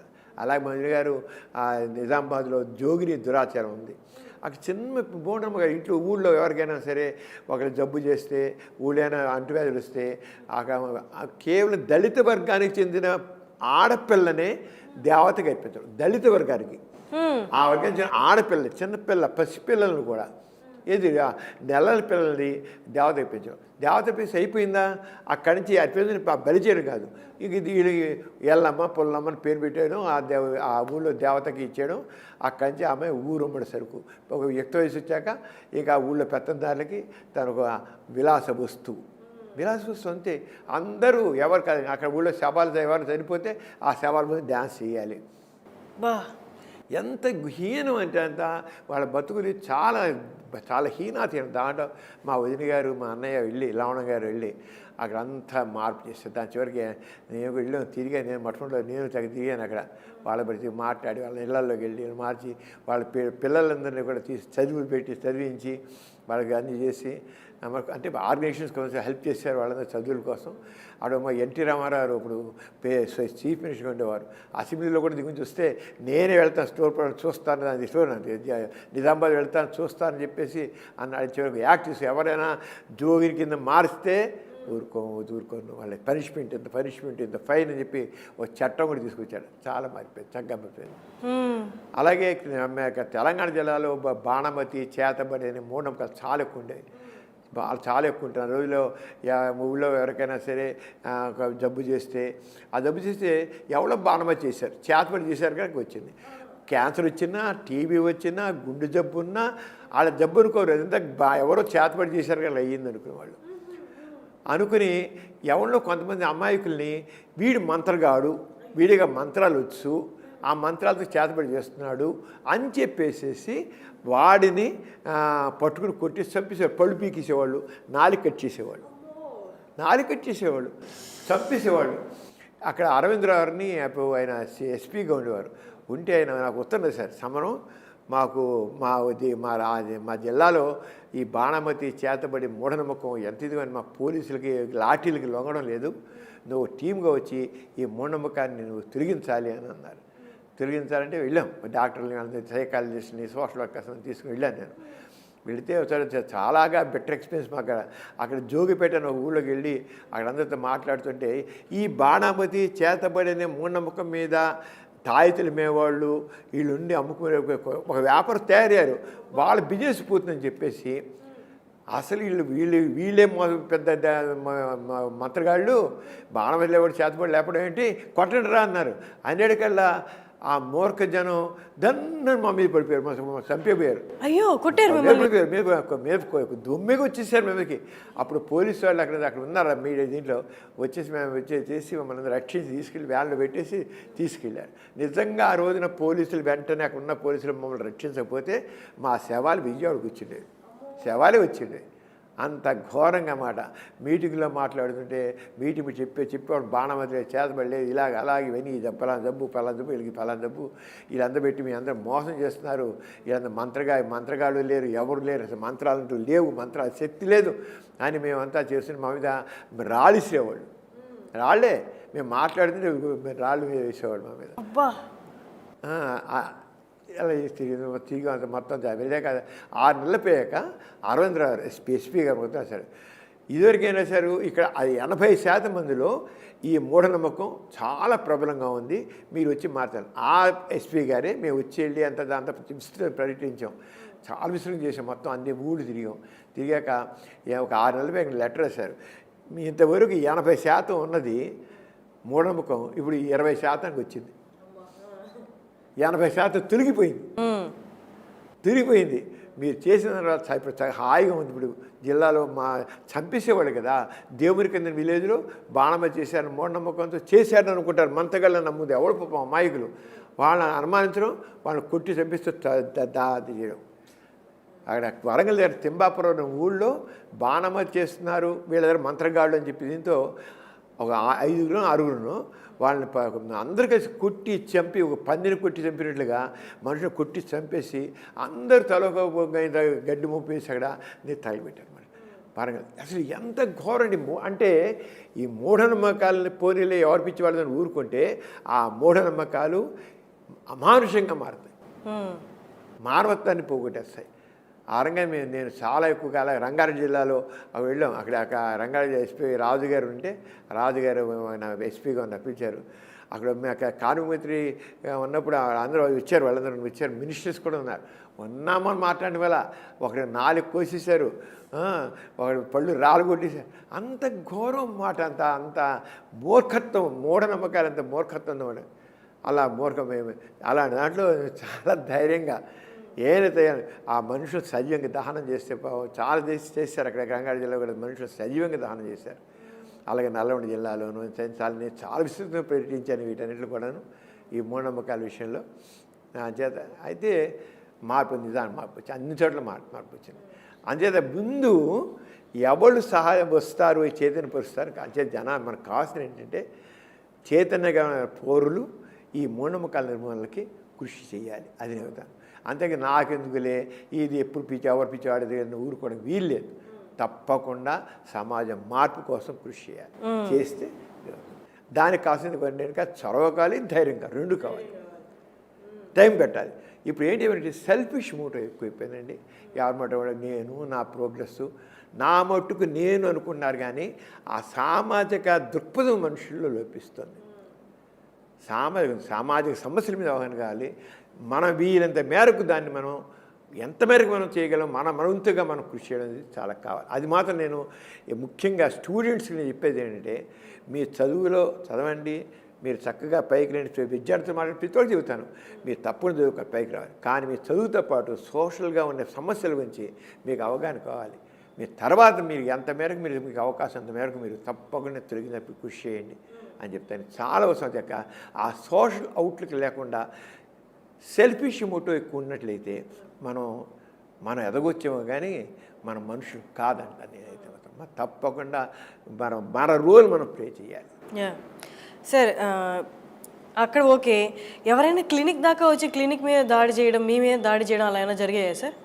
అది జరగలేదండి. ఇప్పుడు క్లినిక్ వచ్చి మొత్తం అక్కడ తిట్టి వెళ్ళేవాళ్ళు ఎదురుగా నన్ను అక్కడ ఎదురుగా నన్ను తిట్టి సమాధానం జరగబెట్టేసాను.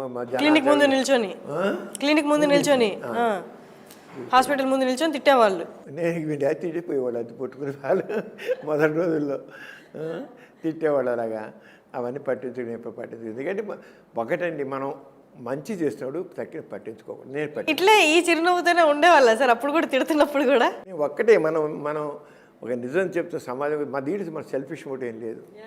లేనప్పుడు ఎందుకు ఇది అవ్వాలి? మన నిజం సత్యం చెబుతున్నాము.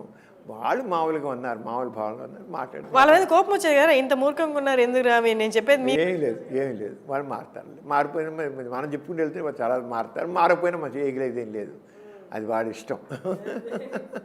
సార్ ఒకసారి మీది డిబేట్ చూశాను సార్, ఆర్జీవి గారు మాట్లాడుతున్నప్పుడు, ఆర్జీవి రామ్ గోపాల్ వర్మ ఆయన మిమ్మల్ని పర్సనల్గా ఒక ఇష్యూ తీసుకున్నప్పుడు దాన్ని మీరు పర్సనల్గా అప్లై చేసి మీరు పాన్ చూడరా అది ఇది అని మాట్లాడారు కదా సార్. అప్పుడు అంటే మీకు ఏమనిపించింది సార్ ఆ కైండ్ ఆఫ్ కాన్వర్సేషన్? ఏంటి నేను చూస్తాను చెప్పాను, తప్పేంటి చూస్తాను అన్ని రెగ్యులర్గా ఏముంది, ఎప్పుడైనా చూస్తాను తప్పేంటి, ఇప్పటికప్పుడు చూస్తుంటారు. ఎందుకంటే మా పేషెంట్లు వచ్చి నేను ఫోన్ చూశానండి, అది అలా ఉందండి, ఇలా అనిపించిందండి అని చెప్తుంటే అసలు ఏం చూడాలనిపించదు. నాకు చూసి అసహ్యం వేస్తుంది. నిజం చెప్పాలంటే నా మటుకు నాకు మన పూర్ణ చూడాలంటే అసహ్యం అనిపిస్తుంది. నాకెందుకు దాంట్లో ఏముంది, అది ఏమి లేదు దాంట్లో ఏ రకమైనటువంటి రోమాంటిక్ టచ్ ఉండదు, ఉండదు. పశు ప్రవృత్తి కనబడుతుంది. ఇప్పుడు నా దృష్టిలో రోమాన్స్ అయిన దాంట్లో ఒక ప్రేమ ఉండాలి, ఒక ఆత్మీయత ఉండాలి, ఒక అట్రాక్షన్ ఉండాలి. అంతేగాని బుట్టి సెక్సువల్గా ఇది ఉంది సారా, అది కాదు. అందుకని మన మాటల్లో మన ఆలోచనలో మన టచ్లో అన్నింటిలో రొమాంటిక్ ఉండాలి. తప్పకుండా ప్రతి మనిషిలో ఉండాలి. అదే మనని ఫీల్ గుడ్ హార్మోన్స్ మనలో సెక్రెట్ చేస్తాయి. మనం ఎప్పుడు కూడా మనం హెల్తీగా ఉండాలంటే మన శరీరంలో ఏంటి ఫీల్ గుడ్ హార్మోన్స్. ఎప్పుడు ఫీల్ గుడ్ హార్మోన్స్ బాగా చక్కగా రావాలంటే ఇలాంటి ఫీలింగ్స్తోనే వస్తాయి. అంటే మనసుని ఎప్పుడు కూడా లవ్లీగా ఉంచండి. మీరు ఒక అందాన్ని చూసి ఆస్వాదించండి, ఒక అందమైన అబ్బాయిని చూసి ఆస్వాదించండి, అందమైన అమ్మాయిని చూసి ఆనందించండి. అందుకే అందమైన అమ్మాయిని రేపు చేయడం కాదు, ఆ అందాన్ని చూసి సంతోషించండి. ఎంత చక్కగా ఉంది, చక్కగా ఎంత బాగుంది, ఎంత చక్కగా ఉంది, ఆనందించండి. అప్పుడు మీలో స్ట్రెస్ తగ్గిపోతుంది, మీ మనసు ప్లెజెంట్గా ఉంటుంది, హ్యాపీగా ఉంటుంది. నేను చెప్పి బ్యాడ్ మీనింగ్తో కానీ చెప్పేది అది మన మనసు విషయం. మీరు బయటికి ఎక్స్ప్రెస్ చేసి వెళ్ళి ముద్దు పెట్టుకోవడం, టచ్ చేయడం, కౌలించుకోవడం కాదు. ఒక అందమైన ఎందుకోండి, అందమైన లేడీ ఉందనుకోండి, చక్కగా ఉంది, మంచి అందంగా ఉంది అనుకుంటే మీరు తెలియకుండా ఫీల్ గుడ్ హార్మోన్స్ వస్తాయి. You be happy. అది ఒక అమ్మాయి ఉంటే అబ్బాయి ఎంత హ్యాండ్సమ్గా ఉన్నాడు అలా అనిపిస్తుంది. చెప్పకపోతే మీకు క్లూజ్గా ఉందనుకోండి, ఒక లేడీ చక్కగా ఉందనుకోండి, మీ చీరలో చాలా అందంగా ఉన్నారండి అని చెప్పచ్చు. ఈ డ్రెస్లో చాలా అందంగా కనబడుతున్నా అనొచ్చు. ఏం తప్పేంటి? క్లోజ్గా ఉన్నప్పుడు. తెలియని వాళ్ళు కాదు, కొడతారు.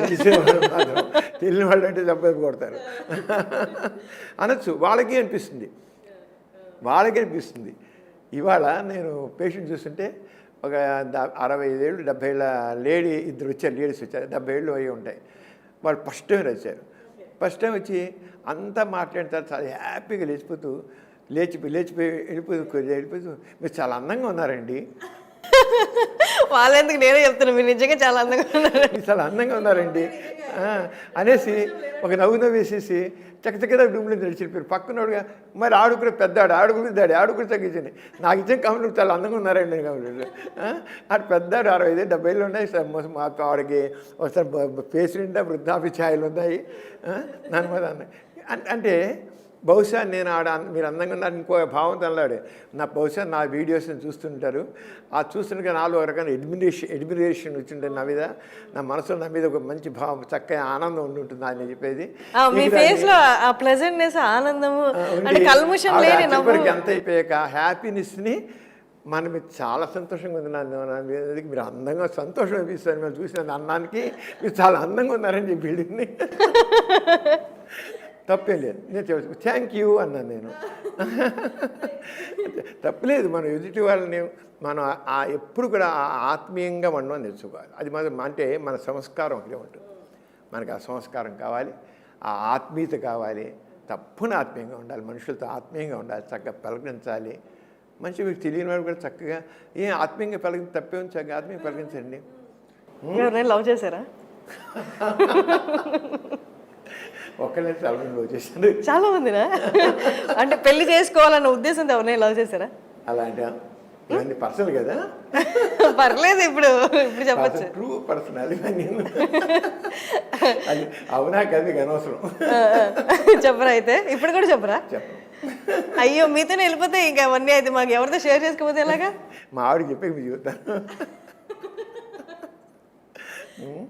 అది చెప్పండి. ఇంకా ఉండొచ్చు జీవితంలో. నన్ను అడిగితే అసలు చదువుకున్న రోజుల్లో తప్పకుండా ఆల్మోస్ట్ మనిషి హృదయం ఉన్న మనుషులు తప్పకుండా వాళ్ళని ప్రేమిస్తారు. తప్పకుండా ప్రేమించకపోతే వాళ్ళ హృదయం లేదనమాట. ఆ ప్రేమ సక్సెస్ అవుతుందా లేదా అనేది వేరే విషయం. 100% ప్రేమలు సక్సెస్ కావు. కానీ పెళ్లి చేసుకోవాలనే ఫీలింగ్ దాకా వెళుతుంది. వెళ్ళకుండా ఉండదు. వెళ్ళాలి. వెళ్ళకపోతే వాడు మనసున్న మనిషి కాదనమాట. అంతే, వెళ్ళాలి. ఇది మన పర్మనెంట్ అనుకోకపోతే అసలు ప్రేమ ఎలా వస్తుంది? పర్మనెంట్ అనుకుంటేనే కదా లైఫ్ లాంగ్ ఉండాలి అనుకోసంలా. ఇప్పుడు పర్మనెంట్ అనదు, ముందు ప్రేమ కలుగుతుంది. పెళ్లి అంటే పర్మనెంట్ కదా సార్. లాస్ట్ చెప్పిన పర్మనెంట్ కింద పెళ్లికి జరుగుతుంది. పెళ్లిగా ఎందుకంటే కొంచెం పెళ్లి నిశ్చయం, పెళ్లి కుదరకపోవచ్చు, పెళ్ళి అవ్వకపోవచ్చు. కానీ అది పెళ్ళి అనేది పర్మనెంట్ అనేది ఇంకా తర్వాత స్టెప్. ఫస్ట్ మాత్రం ఆ లైక్ యూతో మొదలెడుతుంది, ఆ లవ్ యూ వస్తుంది, ఆ ఎడోరియన్ వస్తుంది, ఆ అడ్మైరియన్ వస్తుంది, తర్వాత హగ్ యూ అంటారు, డై ఫర్ యూ. అవి ఉండాలండి. అవి ఉంటేనే మనిషి హ్యాపీగా ఉంటుంది. అని ట్రూ పర్సనల్. మనిషి మాత్రం తన జీవితాన్ని మాత్రం తప్పకుండా ప్రతి ఒక్కళ్ళు వాళ్ళ ఆనందించాలి. మనసులో ఒక రకమైన ఆత్మీయత అనేది ప్రతి ఒక్కరి మీద కావాలి. అయితే ఇతరులను హర్ట్ చేయకూడదు. తప్పకుండా ప్రేమించడం తప్పు కాదు, ఏమాత్రం తప్పు కాదు. ఓకే సార్, మీ లవ్ స్టోరీస్ అయితే చెప్పలేదు, కానీ మీది లవ్ మ్యారేజా అరేంజ్డ్ మ్యారేజా? నాది మా అరేంజ్ మ్యారేజ్. మా అక్కయ్య గారి కూతురు నేను చేసుకున్నాను. నేను మా అక్కయ్య గారి కూతురు చేశాను. అది అరేంజ్ మ్యారేజ్ కదా. మా ఆవిడ చాలా కోఆపరేటివ్గా ఉంటుంది, చాలా తగ్గుంటుంది. మా ఇద్దరం చాలా తగ్గసుకుంటాము. మా పిల్లలు కూడా చాలా చక్కటి పిల్లలు. మా ఇద్దరు మా ఇద్దరు పిల్లలు నాకు ఫ్రెండ్స్ లాంటి వాళ్ళు. మా పెద్దమ్మాయి చిన్నమ్మాయి కూడా ఎంత ఫ్రెండ్స్ లాగానే ఉంటారు. ఒకసారి మా చిన్నమ్మాయిని తను చదువుతుంటే కాలేజీలో నిర్మలా హై స్కూల్లో నీ బెస్ట్ ఫ్రెండ్ ఎవరు అని అడిగానంట. నీ బెస్ట్ ఫ్రెండ్ ఎవరిని అడిగితే మా ఫాదర్, మా డాడీ అని చెప్పాట. మళ్ళీ అలాగే షేర్ చేశాను. మా వాళ్ళు అలాగే షేర్. నేను మాత్రం మా పిల్లలు చెప్పాను, వాళ్ళు చదువు పెద్దవాళ్ళు అయ్యాక, వాళ్ళ పెళ్లి వయసు వచ్చాక నేను చెప్పాను, నేను మీ పెళ్ళి చేయను, మీ పెళ్ళి మీరే చేసుకోవాలి. మీరు ఎవరినైతే ఇష్టపడతారో వాళ్ళు పెడితే నేను ఓకే అంటాను అని చెప్పేసాను. స్పష్టంగా చెప్పాను. మీ ఇష్టపడ్డ వాళ్ళని నా వైపు నుంచి ఏమీ లేదు. నేను ఏ రకంగా కూడా నేను మీకు అభ్యంతరం చెప్పను. మీకు ఎవరైతే లైఫ్ పార్ట్నర్ మంచివాడు అనుకుంటారో మీరు చేయండి. అలాగే మా చిన్న అమ్మాయి వాళ్ళ అమ్మకి చివరికి చెప్పింది, నేను పలానా వాళ్ళు చేసుకోవాలనుకుంటున్నాను అని మా ఆవిడకి చెప్పిందట. మా చిన్న నాకు తను చెప్పలే. తను ప్రేమించిన అబ్బాయిని తీసుకొచ్చి పరిచయం చేద్దాం మనం, రేపు ఉదయం తీసుకొచ్చాను. చేసి ఏం చేశానంటే మా ఆవిడకి దాన్ని చెప్పింది, రేపు ఉదయం తీసుకొని డాడీకి చూపిస్తాను. సరే తీసుకొచ్చి మరి మా మిస్సెస్ నాకు చెప్పింది, వాళ్ళ మన చిన్నమ్మాయి తను ఇష్టపడ్డ అబ్బాయిని తీసుకొచ్చి చూపిస్తానంది అన్నది. ఇక్కడ వీళ్ళు ఉన్నాయి బస్సు చేసి ఉదయం తీసుకొచ్చారు. డాడీ నేను ఈయన పెళ్లి చేసుకోవాలనుకుంటున్నాను అని చెప్పింది. అంతే, అదే ఫస్ట్ డైరెక్ట్ అదే చెప్పేసారు. ఇంకేం చెప్పలా. డాడీ మా ఆవిడ అప్పుడు ఆల్రెడీ చెప్పేసింది ఉదయం నాకు తీసుకొస్తుంది, అమ్మాయి తీసుకొస్తుంది, మన అమ్మాయి తీసుకొస్తుందని. నేను ఒకటే thank you, welcome to our family అన్నాను. చేయకండి అంతే. నేను ఏం అడగల అసలు, నువ్వేంటి ఎందుకంటే మా అమ్మాయి మీద నాకు అంత కాన్ఫిడెన్స్. వాళ్ళు చెప్పే కదా మీ పార్ట్నర్ అంటే అందుకని ఎప్పుడు కూడా పూర్తి స్వేచ్ఛ ఇస్తే వాళ్ళు ఉన్నారు. ఇప్పుడు 3 పూలు 6 కాయలాగా ఎంత హ్యాపీగా ఉందంత హ్యాపీగా ఉన్నారు. అలాగే మా పెద్ద అమ్మాయి తను ఎంబీబీఎస్ చదువుతుంది, ఎంఎస్ చేసింది, తను జనరల్ సర్జను. తను చదువుకునే రోజుల్లో ఇంకొక వ్యక్తి ఇష్టపడింది. నేను తను ఏం చెప్పట్లేదు, ఇప్పుడు చెప్పట్లేదు. ఎంఎస్ కూడా అయిపోతుంది. సరే పెళ్లి సంబంధాలు అడుగుతున్నారు, చాలామంది అడుగుతున్నారు తను. అందరూ సాధారణంగా ఎందుకంటే నేను చాలామంది కాంటాక్ట్ మా అమ్మాయి వచ్చి అడిగి వాళ్ళు చాలా ఉన్నారు. నేను అడిగాను, అమ్మ చూడమ్మా ఈ సంబంధాలు వస్తున్నాయి నీకోసం, నువ్వు నేమో నీకు అలా చెప్పాను, మరి ఇష్టం ఏంటంటే డాడీ ఆగండి మీకు చెప్తానంది. సరే చెప్పే రోజున తను వచ్చేసి ఎంఎస్ అయిపోయింది. తను డాక్టర్ కదా, ఎంఎస్ పూర్తి అయిపోయి వచ్చింది. వచ్చిన తర్వాత చెప్పిన డాడీ రేపు ఉదయం నేను ఎవరిని పెళ్లి చేసుకోవాలనుకుంటున్నాను, వస్తున్నారు, అబ్బాయి వస్తున్నాడు అని చెప్పింది. అతను వచ్చాడు. అంటే ఓకే వెల్కమ్ అని చెప్పాను. ఎవరు ఏ కులం అని కానీ కులం గురించి పట్ల నాకు వాళ్ళ గురించి కులాల గురించి తెలియదు. నాకు ఏంది కులం గురించి ఏం తెలియదు, ఏ కులాల గురించి ఆలోచన తెలియదు. అతను కూడా అంతే జస్ట్ చెప్పాను, వెల్కమ్ అన్నాను మా ఫ్యామిలీ. నేను ఇంతకన్నా వెల్కమ్ టు అవర్ ఫ్యామిలీ అన్నాను అంతే సార్. అలాగే వాళ్ళు ఇప్పటికి ఈవెంట్ కూడా వాళ్ళు ఏమంటారు, మా అమ్మాయిలను ఎలా డాడీ అనిపిస్తారు, మా అల్లుళ్ళు కూడా డాడీ అని పిలుస్తారు. నేను వాళ్ళ కుర్రాళ్ళు మా ఇద్దరు కూడా మా అల్లుళ్ళు కూడా మాకు పిల్లలని మగపిల్లలని చూసి, మాకు మగపిల్లలు లేరు, ఇద్దరు అమ్మాయిలు కనుక అల్లుళ్ళని అల్లుళ్ళలాగా చూడడం, మా కొడుకులాగానే చూసుకుంటాం. వాళ్ళు అలాగంటారు, వాళ్ళు డాడీ అని పిలుస్తారు, మనల్ని డాడీ అనే మాట్లాడతారు. ఫోన్ చేసినా అలాగే మాట్లాడతారు. మామగారనో ఇంకోటని అనరు, అసలు డాడీ అని మాట్లాడతారు. అది అంచేత నేను పేరెంట్స్ చెప్పేది ఏంటంటే మీ పిల్లల్ని వాళ్ళ పిల్లల విషయంలో పూర్తి స్వేచ్ఛ ఇవ్వండి. తప్పకుండా అమ్మాయిలు కానీ అబ్బాయిలు కానీ వాళ్ళు మంచి పిల్లలు సెలెక్ట్ చేసుకుంటారు. ఖచ్చితంగా సార్. ఫ్రీడమ్ ఉంటేనే అక్కడ వాళ్ళ బ్రెయిన్ యూస్ చేస్తారు, ఇది నాకు తగిందా కాదా అని.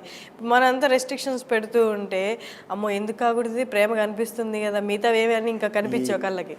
ఈ కట్నాలు ఏంటివన్నీ చెప్పండి అర్థం లేకుండా, ఈ కులాలు మతాలు సమయం లేకుండా వాళ్ళు స్వేచ్ఛ ఇస్తే నేను ఖచ్చితంగా ఆడపిల్లగా స్వేచ్ఛ ఇస్తారో అబ్బాయిలకు కూడా స్వేచ్ఛ ఎవరిస్తారో వాళ్ళ జీవితాలు చాలా బాగుంటాయి. సార్ మనం మీ ప్రొఫెషన్ గురించి కొన్ని క్వశ్చన్స్ సార్. అంటే నార్మల్గా మీరు ఇందాక అన్నారు అది పోనోగ్రఫీ అంతా చూస్తే నాకేది అది జంతువుల్లా ఉంటుంది, అక్కడ ఇమోషనల్ కనెక్షన్ ఏమీ ఉండదు అని. ఇప్పుడు ఈ జనరేషన్లో కూడా ఇమోషనల్ కనెక్షన్ అనేది చాలా తక్కువ అయిపోతూ వస్తుంది సార్. అందుకే ఈజీగా బ్రేక్ అయ్యే రిలేషన్స్ కానీ ఈజీగా బ్రేక్ అయ్యే మ్యారేజెస్ కానీ ఉంటున్నాయి. మీ దాకా ఎవరైనా వస్తారా సార్ ఇట్లా ఇమోషనల్ కనెక్షన్ లేక విడిపోతున్నాం అన్న వాళ్ళకి మీరు ఏమైనా కౌన్సిలింగ్ ఇస్తారా, లేకపోతే వాళ్ళు ఎలా ట్రీట్ చేస్తారు వాళ్ళు? ఈ ఎమోషనల్ కనెక్షన్ లేని వాళ్ళు ఎక్కువైపోయారండి, అందుకని విడిపోతున్నారు. ఎమోషనల్ కనెక్షన్ ఉన్న వాళ్ళు ఎలా కలిసి ఉందామని ఆరాటం చెందుతారు. వాళ్ళ ప్రాబ్లం వస్తే వస్తారు, ప్రాబ్లమ్స్ వస్తే ఒకరి ఈగో చేయండి వాళ్ళు వస్తారు, ఇలా మాట్లాడుతుంటారు. కానీ వాళ్ళని కౌన్సిలింగ్ చేశాక తప్పకుండా వాళ్ళు ఎమోషనల్ కనెక్షన్ ఉన్నవాళ్ళు తప్పకుండా మార్చుకుంటారు. They become normal. This is very common thing. Emotional complete shift ఉంటుంది, తప్పని మారిపోతారు, చక్కగా మారిపోతారు. ఇవాళ కూడా ఒక కేసు, వాళ్ళిద్దరు పెళ్ళి అయితే సెక్షువల్ కాంటాక్ట్ కూడా లేదు ఇద్దరి మధ్య. వాళ్ళు ఫారెన్లో ఉన్నారు, వచ్చారు, నాకేందా వాళ్ళ మధ్యలో వచ్చారు, కొంచెం 2 నెలల క్రితం వచ్చారు, మళ్ళీ వచ్చి వాళ్ళిద్దరు ఇక్కడ వచ్చి కూడా ఏం మారలేదు. ముందు ఎప్పుడు 2 నెలలుగా వచ్చి మళ్ళీ రాలేదు, మళ్ళీ ఎల్లుండి వెళ్ళిపోతున్నారు. ఇవాళ వచ్చారు, వచ్చిన తర్వాత మళ్ళీ అప్పుడు సరిగ్గా ఇంకా టైం పెట్టలేదు వాళ్ళు. ఇప్పుడు వచ్చి వాళ్ళు వచ్చి మళ్ళీ ఇంకా అదే యాటిట్యూడ్ అతను అలాగే ఉన్నాడు. ఈ అమ్మాయి చాలా పాపం చాలా కోఆపరేటివ్గా ఉంది, కానీ అతను మార్చుకోవట్లా. ఇద్దరు చదువుకున్న వాళ్ళు, ఉద్యోగాలు చూస్తున్న వాళ్ళు, ఇద్దరు సాఫ్ట్వేరే, కానీ ఇద్దరి మధ్య బాడీ శారీరకమైన సంబంధం లేదు, ఏం లేదు. పైన నేను రిజిడ్ సైకాలజీ అంతాను, రిజిడ్ యాటిట్యూడ్ని ఇది మార్చుకోవాలని చెప్పాను. చివరికి అంత మాట కౌన్సిలింగ్ అంత అయిపోయిన తర్వాత మాది అదే కౌన్సిలింగ్ యూనిట్ ఉంది మా దగ్గర. అంత కౌన్సిలింగ్ అంత అయిపోయాక తిరిగి వచ్చేసి నా యాటిట్యూడ్ మారిపోయింది. I become normal. అంటే వాళ్ళ మధ్య ఎమోషనల్ కనెక్షన్ ఉంది, కానీ ఏదో సమ్ ఈగో కాంప్లెక్స్. ఆ ఈగో ఉండేప్పటికల్లా ఏంటంటే అది దూరంగా ఉంటారు. మీ దగ్గర అట్లా కౌన్సిలింగ్ యూనిట్ ఉందా సార్, లేకపోతే మీరు పర్సనల్గా కౌన్సిల్ చేస్తారు? కౌన్సిలింగ్ యూనిట్ నేను చేస్తాను, వాళ్ళు చేస్తారు. ఎందుకంటే కొద్దిగా డీటెయిల్గా లోపలికి టైం పెట్టాలి, 2-3 గంటలు, ఒక్కోసారి 2 గంటలు 3 గంటలు పెట్టాల్సి వస్తుంది. కౌన్సిలింగ్ అంటే చేస్తాం. ఒక్కోసారి నెంబర్ ఆఫ్ సిట్టింగ్స్ కూడా అవసరం అవుతాయి. అంత టైం నేను పెట్టలేం కదా, నేను ముందు మాట్లాడేసేసి తర్వాత కౌన్సిలింగ్ యూనిట్లో పెడతాను మళ్ళీ. అంచేత emotional attachment is very very important. Emotional attachment లేకపోతే మాత్రం వాళ్ళ మధ్య ఈగో అనేది చాలా గొడవలు తెచ్చిపెడుతుంది, కలిసి ఉండరు కూడా. అంచేది ఎమోషనల్గానే కనెక్ట్ ఉండడం అవసరం. సార్ ఇంకో కేటగిరీ ఉంటుంది సార్, వాళ్ళ వైఫ్ పట్ల వాళ్ళు ఇమోషనల్గా అటాచ్డ్గా ఉంటారు, కానీ బయటకు వస్తే వేరే స్త్రీలను చూడడం, వేరే స్త్రీలను కలవడం అలా చేస్తూ ఉంటారు కదా సార్. ఆ కైండ్ ఆఫ్ కేసు ఎట్లుంటుంది సార్ అసలు? అంటే ఎక్స్ట్రా మ్యారిటల్గా ఉంటాయండి. అది అంటే కొంతమంది యాటిట్యూడ్, అంటే మనం అనుకున్నట్టు మీరు అనుకుంటున్నారు కానీ బాగా క్లోజ్ అని అంత కాదు. అది అంత ఉంటే ఎవరు చాలా ఉంటారు కదా, ఎమోషనల్గా వాళ్ళ ఇద్దరి మధ్య మంచి ఇది ఉంటే బయట వాళ్ళ మీద అంతా ఉండదు. అంటే మనం వాళ్ళని అనుకోవచ్చు, అంటే వాళ్ళు మనం అనుకుంటున్నాం వాళ్ళు కొంతే సెమీ ఎమోషనల్ అనమాట. Semi emotional connection, not complete. పూర్తిగా ఎమోషనల్గా ఉన్నట్లయితే వాళ్ళ మధ్య రిలేషన్ సరిగ్గా లేకపోయినప్పుడు కూడా వాళ్ళు మారుతారు. కానీ సగం ఉండి మనం అనుకుంటాం వాళ్ళు ఇద్దరంటే అట్లనే ఫ్యామిలీని వదిలేస్తారు, అంటే ఫ్యామిలీని వదలడానికి సిద్ధంగా ఉండరు, అట్లనే బయట కనెక్షన్స్ ఈ పిచ్చి పనులు ఆపరు. అంటే వాళ్ళు ఏ స్టేట్ ఆఫ్ మైండ్లో ఉంటారు సార్? ఫ్యామిలీని వదులుకోరు, మళ్ళీ ఇక్కడ అవును వాళ్ళు బ్యావరింగ్ మైండ్ అనమాట వాళ్ళకి. దానికి సొల్యూషన్ ఉండదు కదా సార్? ఎందుకు ఉండదు? మనం కౌన్సిలింగ్ చేసి చేయాలి కదా. కౌన్సిలింగ్ చేసి వాళ్ళ మా యాటిట్యూడ్ మార్చి వాళ్ళకి చేసి మారుతారు. ఇలాంటి కేసులో కౌన్సిలింగే రోల్ ప్లే చేస్తుంది. వాళ్ళు మ్యాక్సిమం 90% అవే ఉన్నాయి. మధ్య ఎలాగా ఆ అటాచ్మెంట్ డెవలప్ చేసుకోవాలి, వాళ్ళిద్దరు romantic touch, romantic behaviour, romantic talk, ఇవన్నీ కావాలి వాళ్ళకి. అన్నింటిలోనూ నిత్య జీవితంలో వాళ్ళిద్దరి మధ్య ఆ రిలేషన్ ఎలా ఉంటుంది, ఆ రొమాంటిక్ మాట్లాడుతుంటే పక్కన వచ్చి ఇద్దరు పక్కన కూర్చోవాలి, కలిసి కాఫీ తాగాలి, కలిసి కబుర్లు, కలిసి టీవీ చూడాలి, కలిసి చేస్తుండాలి, హక్ చేసుకుంటుండాలి. వాళ్ళకి ఏదైనా బర్త్డేలు వస్తుంటే ఎవరైనా ఇంకోటి వస్తుంటే చేయడం, షేర్ చేసుకోవడం ఐడియాస్. వాళ్ళకి అంతే దీనికి చెప్పేది ఏంటని అనుకోలేదు, ఆయనకి చెప్పేది ఏంటని అనుకోదు, ప్రతిదీ షేర్ చేసుకోవడం. అలా ఉన్నట్లయితే తప్పకుండా మార్పు వస్తాయి. మనం చేత అది చాలా అంటే ఒక లైఫ్ స్టైల్ని మనం ప్రత్యేకంగా వాళ్ళకి అలవర్చాలన్నమాట, చేస్తే మారుతుంది. సార్ ఇప్పుడు లివ్ ఇన్ రిలేషన్షిప్స్ అవన్నీ ఉన్నాయి కదా సార్, లివ్ ఇన్ రిలేషన్షిప్స్లో ఎంతవరకు ఎక్స్టెంట్ అయ్యి తర్వాత అంటే విడిపోయారనుకోండి, ఇన్ కేస్ లివింగ్లో ఉండి ఒకరిని ఎఫెక్ట్ చేసినందుగా ఇంకొకరిని ఎక్కువ ఎఫెక్ట్ చేయట్లేదు అనమాట. ఒకళ్ళు ఓకే అని మోటివేట్ వాళ్ళకంతా వాళ్ళు లైట్ తీసుకుని ముందుకెళ్ళిపోతున్నారు, ఇంకొకళ్ళు అలాగే బ్లాక్ అయిపోయి ఉంటున్నారు. అంటే వాళ్ళ స్పర్శకు కానీ వాళ్ళ రిలేషన్లో వాళ్ళు పంచుకున్న వాటికి కానీ అడిక్ట్ అయిపోయి. ఇలాంటి కేసెస్ అంటే ఏం చెప్తారు సార్ వీటి గురించి? ఈ లివింగ్ టుగెదర్ అనేది తప్పలేదండి, వాళ్ళు కూడా పెళ్లి చేసుకునేట్లు ఉంటున్నారు వాళ్ళు, కానీ పెళ్ళి అనేది లేదు, అది ఒక్కటే ఉండదు అక్కడ, అంతే. నేను చూసాను చాలామంది పెళ్లి లివింగ్ టుగెదర్ చాలా సంవత్సరాలు డికేట్స్ ఉన్నారు వాళ్ళు, కానీ ఒకటి వాళ్ళు మ్యారేజ్ అనేదానికి ఇంపార్టెన్స్ ఇవ్వరు, అంతే. మ్యారేజెస్ ఇప్పుడు చాలా ఇప్పుడు ఈ మధ్య ఇప్పుడు తరంలో చూసారు లేదో, ఇప్పుడు నవతరం మ్యారేజ్కి ఇంపార్టెన్స్ ఇవ్వట్లేదు. చాలా నేను పెళ్ళి ఎందుకు, పెళ్ళి అవసరం వంట పెళ్ళి కలిసి ఉన్న పెళ్ళి కావాలా అంటున్నారు. అమ్మాయిలు అన్నారు, అబ్బాయిలు అంటున్నారు. అవును, ఇద్దరు అన్నారు. మీకు సిటీస్లో వెళితే తల్లిగా ఉండి ఇప్పుడు మీరు హైదరాబాద్ సిటీలో పిల్లల్ని తీసుకోండి, అదే మేము పెళ్లి చేసుకోం. పెళ్లి దేనికి? ఇద్దరం కలిసి ఉంటాం. అది వీళ్ళ పెద్దలకి మరి పిలిచింటే ఎలా కుదురుతుందా? మేము ఆశలు హారాలంటే ఎలా కూడా అవుతుంది? పిల్లలు పుడితే ఎవరు చూస్తారు? మేము చూసుకుంటాం. లేదా తీసుకెళ్ళి శారణాలను వేస్తాం అందరూ. ఏంటి అని మాట్లాడతారు, ఇలా మాట్లాడుతున్నారు. మీ పిల్లలు కనమంటున్నారు సార్, మీ పిల్లలు కనమంటున్నారు వాళ్ళు, అంత ఇదిగా మాట్లాడుతున్నారు. లివింగ్ చాలా ఇప్పుడు కొత్త ఇది మీరు ఫారిన్ కంట్రీస్ వెళ్తే ఇది లివింగ్ టుగెదర్ చాలా ఎక్కువ ఉంది. మీరు ఎందుకని వీళ్ళందరూ చాలా ఇప్పుడు అందరూ ఆల్మోస్ట్ యూత్ అంతా ఫారిన్ వెళ్తున్నారు, అమెరికా వెళ్తున్నారు, ఇంగ్లాండ్ వెళ్తున్నారు, ఆస్ట్రేలియా వెళ్తున్నారు, జర్మనీ వెళ్తున్నారు, అన్ని చోట్ల వెళ్తున్నారు. వెళ్ళినప్పుడు వీళ్ళు తప్పకుండా వీళ్ళకి ఆ ఇంపాక్ట్ పడుతుంది యూత్ మీద వాళ్ళది సేమ్ జనరేషన్ యొక్క ఎఫెక్ట్ చాలా ఉంటుంది కదా, పీర్ గ్రూప్స్ యొక్క ఎఫెక్ట్ ఉంటుంది. ఆ పీర్ గ్రూప్స్ వాళ్ళందరికీ ఎలా ఉండండి, తప్పేంటి? ఏం తప్పలేదు. నేను పెళ్లి చేస్తున్నా కలిసి ఉండేదే లివింగ్, పెళ్లి చేస్తున్నా విడిపోయేదే లివింగ్ విడిపోతారు. ఏం పోయిందంట? Correct sir. మన మైండ్ సెట్ ఏంటి అయిపోయిందంటే పెళ్ళి అనేదే కావాలి అని మైండ్ సెట్ పడింది. అంతే. మనకి ఉన్నాం కనుక, ఈ భారతదేశంలో ఉన్నాం కనుక ఇక్కడున్న కల్చర్ ప్రకారంగా మనకు అలా ఉంది అంతే. కొన్ని మన అన్ని మన మన కల్చర్ ప్రకారం చేస్తున్నామా? ఏం చేయట్లేదు. సార్ ఇప్పుడు బయట ఇది ఓకే, వాళ్ళ మధ్య ఎమోషనల్ కనెక్షన్ లేక ఫెయిల్యూర్ అవుతున్న కొన్ని అయితే, కొందరు ఇప్పుడున్న ఫుడ్ వల్ల, డైట్ వల్ల, ఇప్పుడున్న జాబ్ వల్ల వాళ్ళు సెక్షువల్గా అంత యాక్టివ్గా ఉండలేకపోతున్నారు. సో దట్ వాళ్ళు పిల్స్, హార్మోన్స్ అలాంటివి, హార్మోనల్ ట్యాబ్లెట్స్ కూడా తీసుకుంటున్నారు కదా సార్, అవన్నీ హెల్ప్ అవుతాయా సార్? ఇది మీరు చెప్పే చాలా కరెక్ట్. అది ఈ రోజుల్లో అసలు వాళ్ళు రొమాంటిక్ కాంటాక్ట్స్ అనేది చాలా తక్కువైపోయాయి. సెక్షువల్ కాంటాక్ట్స్ అనేది స్ట్రెస్ వాళ్ళకి ఏంటి, ఓవర్ వర్క్ ఉంటుంది, ల్యాక్ ఆఫ్ స్లీపు, సరైన ఫుడ్ తీసుకోవట్లేదు, జంక్ ఫుడ్ లాంటివి తీసుకుంటున్నారు. Stress factor plays very very important role nowadays. Stress ఎప్పుడైతే స్ట్రెస్ ఉంటుందో వాళ్ళల్లో, ఈ మగవాళ్ళు అయితే ఎరెక్షన్స్ ఉండవు, ఆడవాళ్ళలో కూడా సరైన హార్మోన్స్ యొక్క ఎఫెక్ట్ ఉండదు. దాంతో లిబిడో ఉంటాం, సెక్షువల్ డిజైర్ కానివ్వండి, ఇవన్నీ సరిగ్గా తగ్గిపోతాయి. స్ట్రెస్ వల్ల మనకి ఏంటంటే సెక్షువల్ యాక్ట్ కావాలంటే వాళ్ళ ముందు డిజైర్ కావాలి, సెక్షువల్ డిజైర్ కావాలి, అది రాదు. అలా ఎక్సైట్మెంట్ కావాలి, ఆ మైండ్లో ఆ ఫీల్ గుడ్ హార్మోన్స్ రావు. ఫీల్ గుడ్ హార్మోన్స్ అంటే డాపమైన్ కాదు, డాపమైన్ మూడ్ ఎలివేటర్. డాపమైన్ సరే లేదో స్ట్రెస్ వల్ల డాపమైన్ అనే ఫీల్ గుడ్ హార్మోన్ సీక్రెట్ అవ్వదు. తర్వాత ఆక్సిటోసిన్ కావాలి. ఆక్సిటోసిన్ అంటే దగ్గర అవ్వాలి, టచ్ చేయాలి, ముద్దు పెట్టుకోవాలి, యాక్ట్ చేసుకోవాలి, ఇవన్నీ రొమాంటిక్ యాక్ట్స్ అవేమి ఉండవు సరిగ్గా. అలాగే తర్వాత వాళ్ళకి ఒక రంగు వాళ్ళు కలవాలి, శారీరంగా కలవాలి. మగవాడికి అయితే ఎరెక్షన్స్ ఉండవు, ఆడవాళ్ళకేమో ఆ లూబ్రికేషన్ ఉండదు. తర్వాత ఒకవేళ మెకానికల్ పార్టిసిపేట్ చేసిన ప్లెషర్ ఉండదు. ఎందుకంటే లేకపోతే ఎండార్ఫిన్స్ ఉండొచ్చు, అవి సరిగ్గా ఇవ్వవు. ఇవన్నీ కూడా స్ట్రెస్. ఈ రోజుల్లో చాలా ఎక్కువ మందికి మధ్య రిలేషన్షిప్ సరిగ్గా లేకపోవడం కారణం స్ట్రెస్, ఓవర్ వర్క్.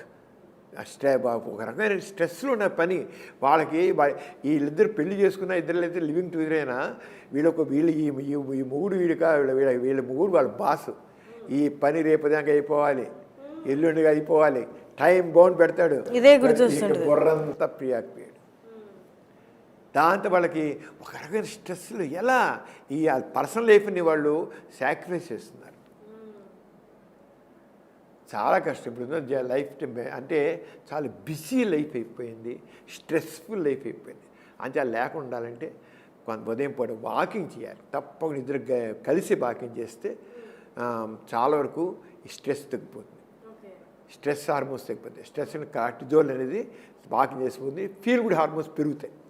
అంటే డాపమైన్ కానివ్వండి, ఆక్సిటోసిన్ కానీ ఇవన్నీ సీక్రెట్ అవుతాయి. అలాగే ఇద్దరు కలిసి కొద్దిసేపు ఏదైనా సాదా కబుర్లు చెప్పడం కానీ, మాట్లాడి చూడడం, లేదా చక్కగా అందమైన ప్రకృతిని చూడడం కానీ అది చేయాలి. సంగీతం వినాలి, చక్కని సంగీతం, లేదు సంథింగ్ which ఎవరికైతే ప్రెషర్ ఇస్తుందో అలా చూడాలి. అలాగే చక్కగా ఇద్దరు కూర్చొని టచ్ మాట్లాడి ఊరిలో కూర్చోడం కాదు, పక్కన కూర్చోవాలి.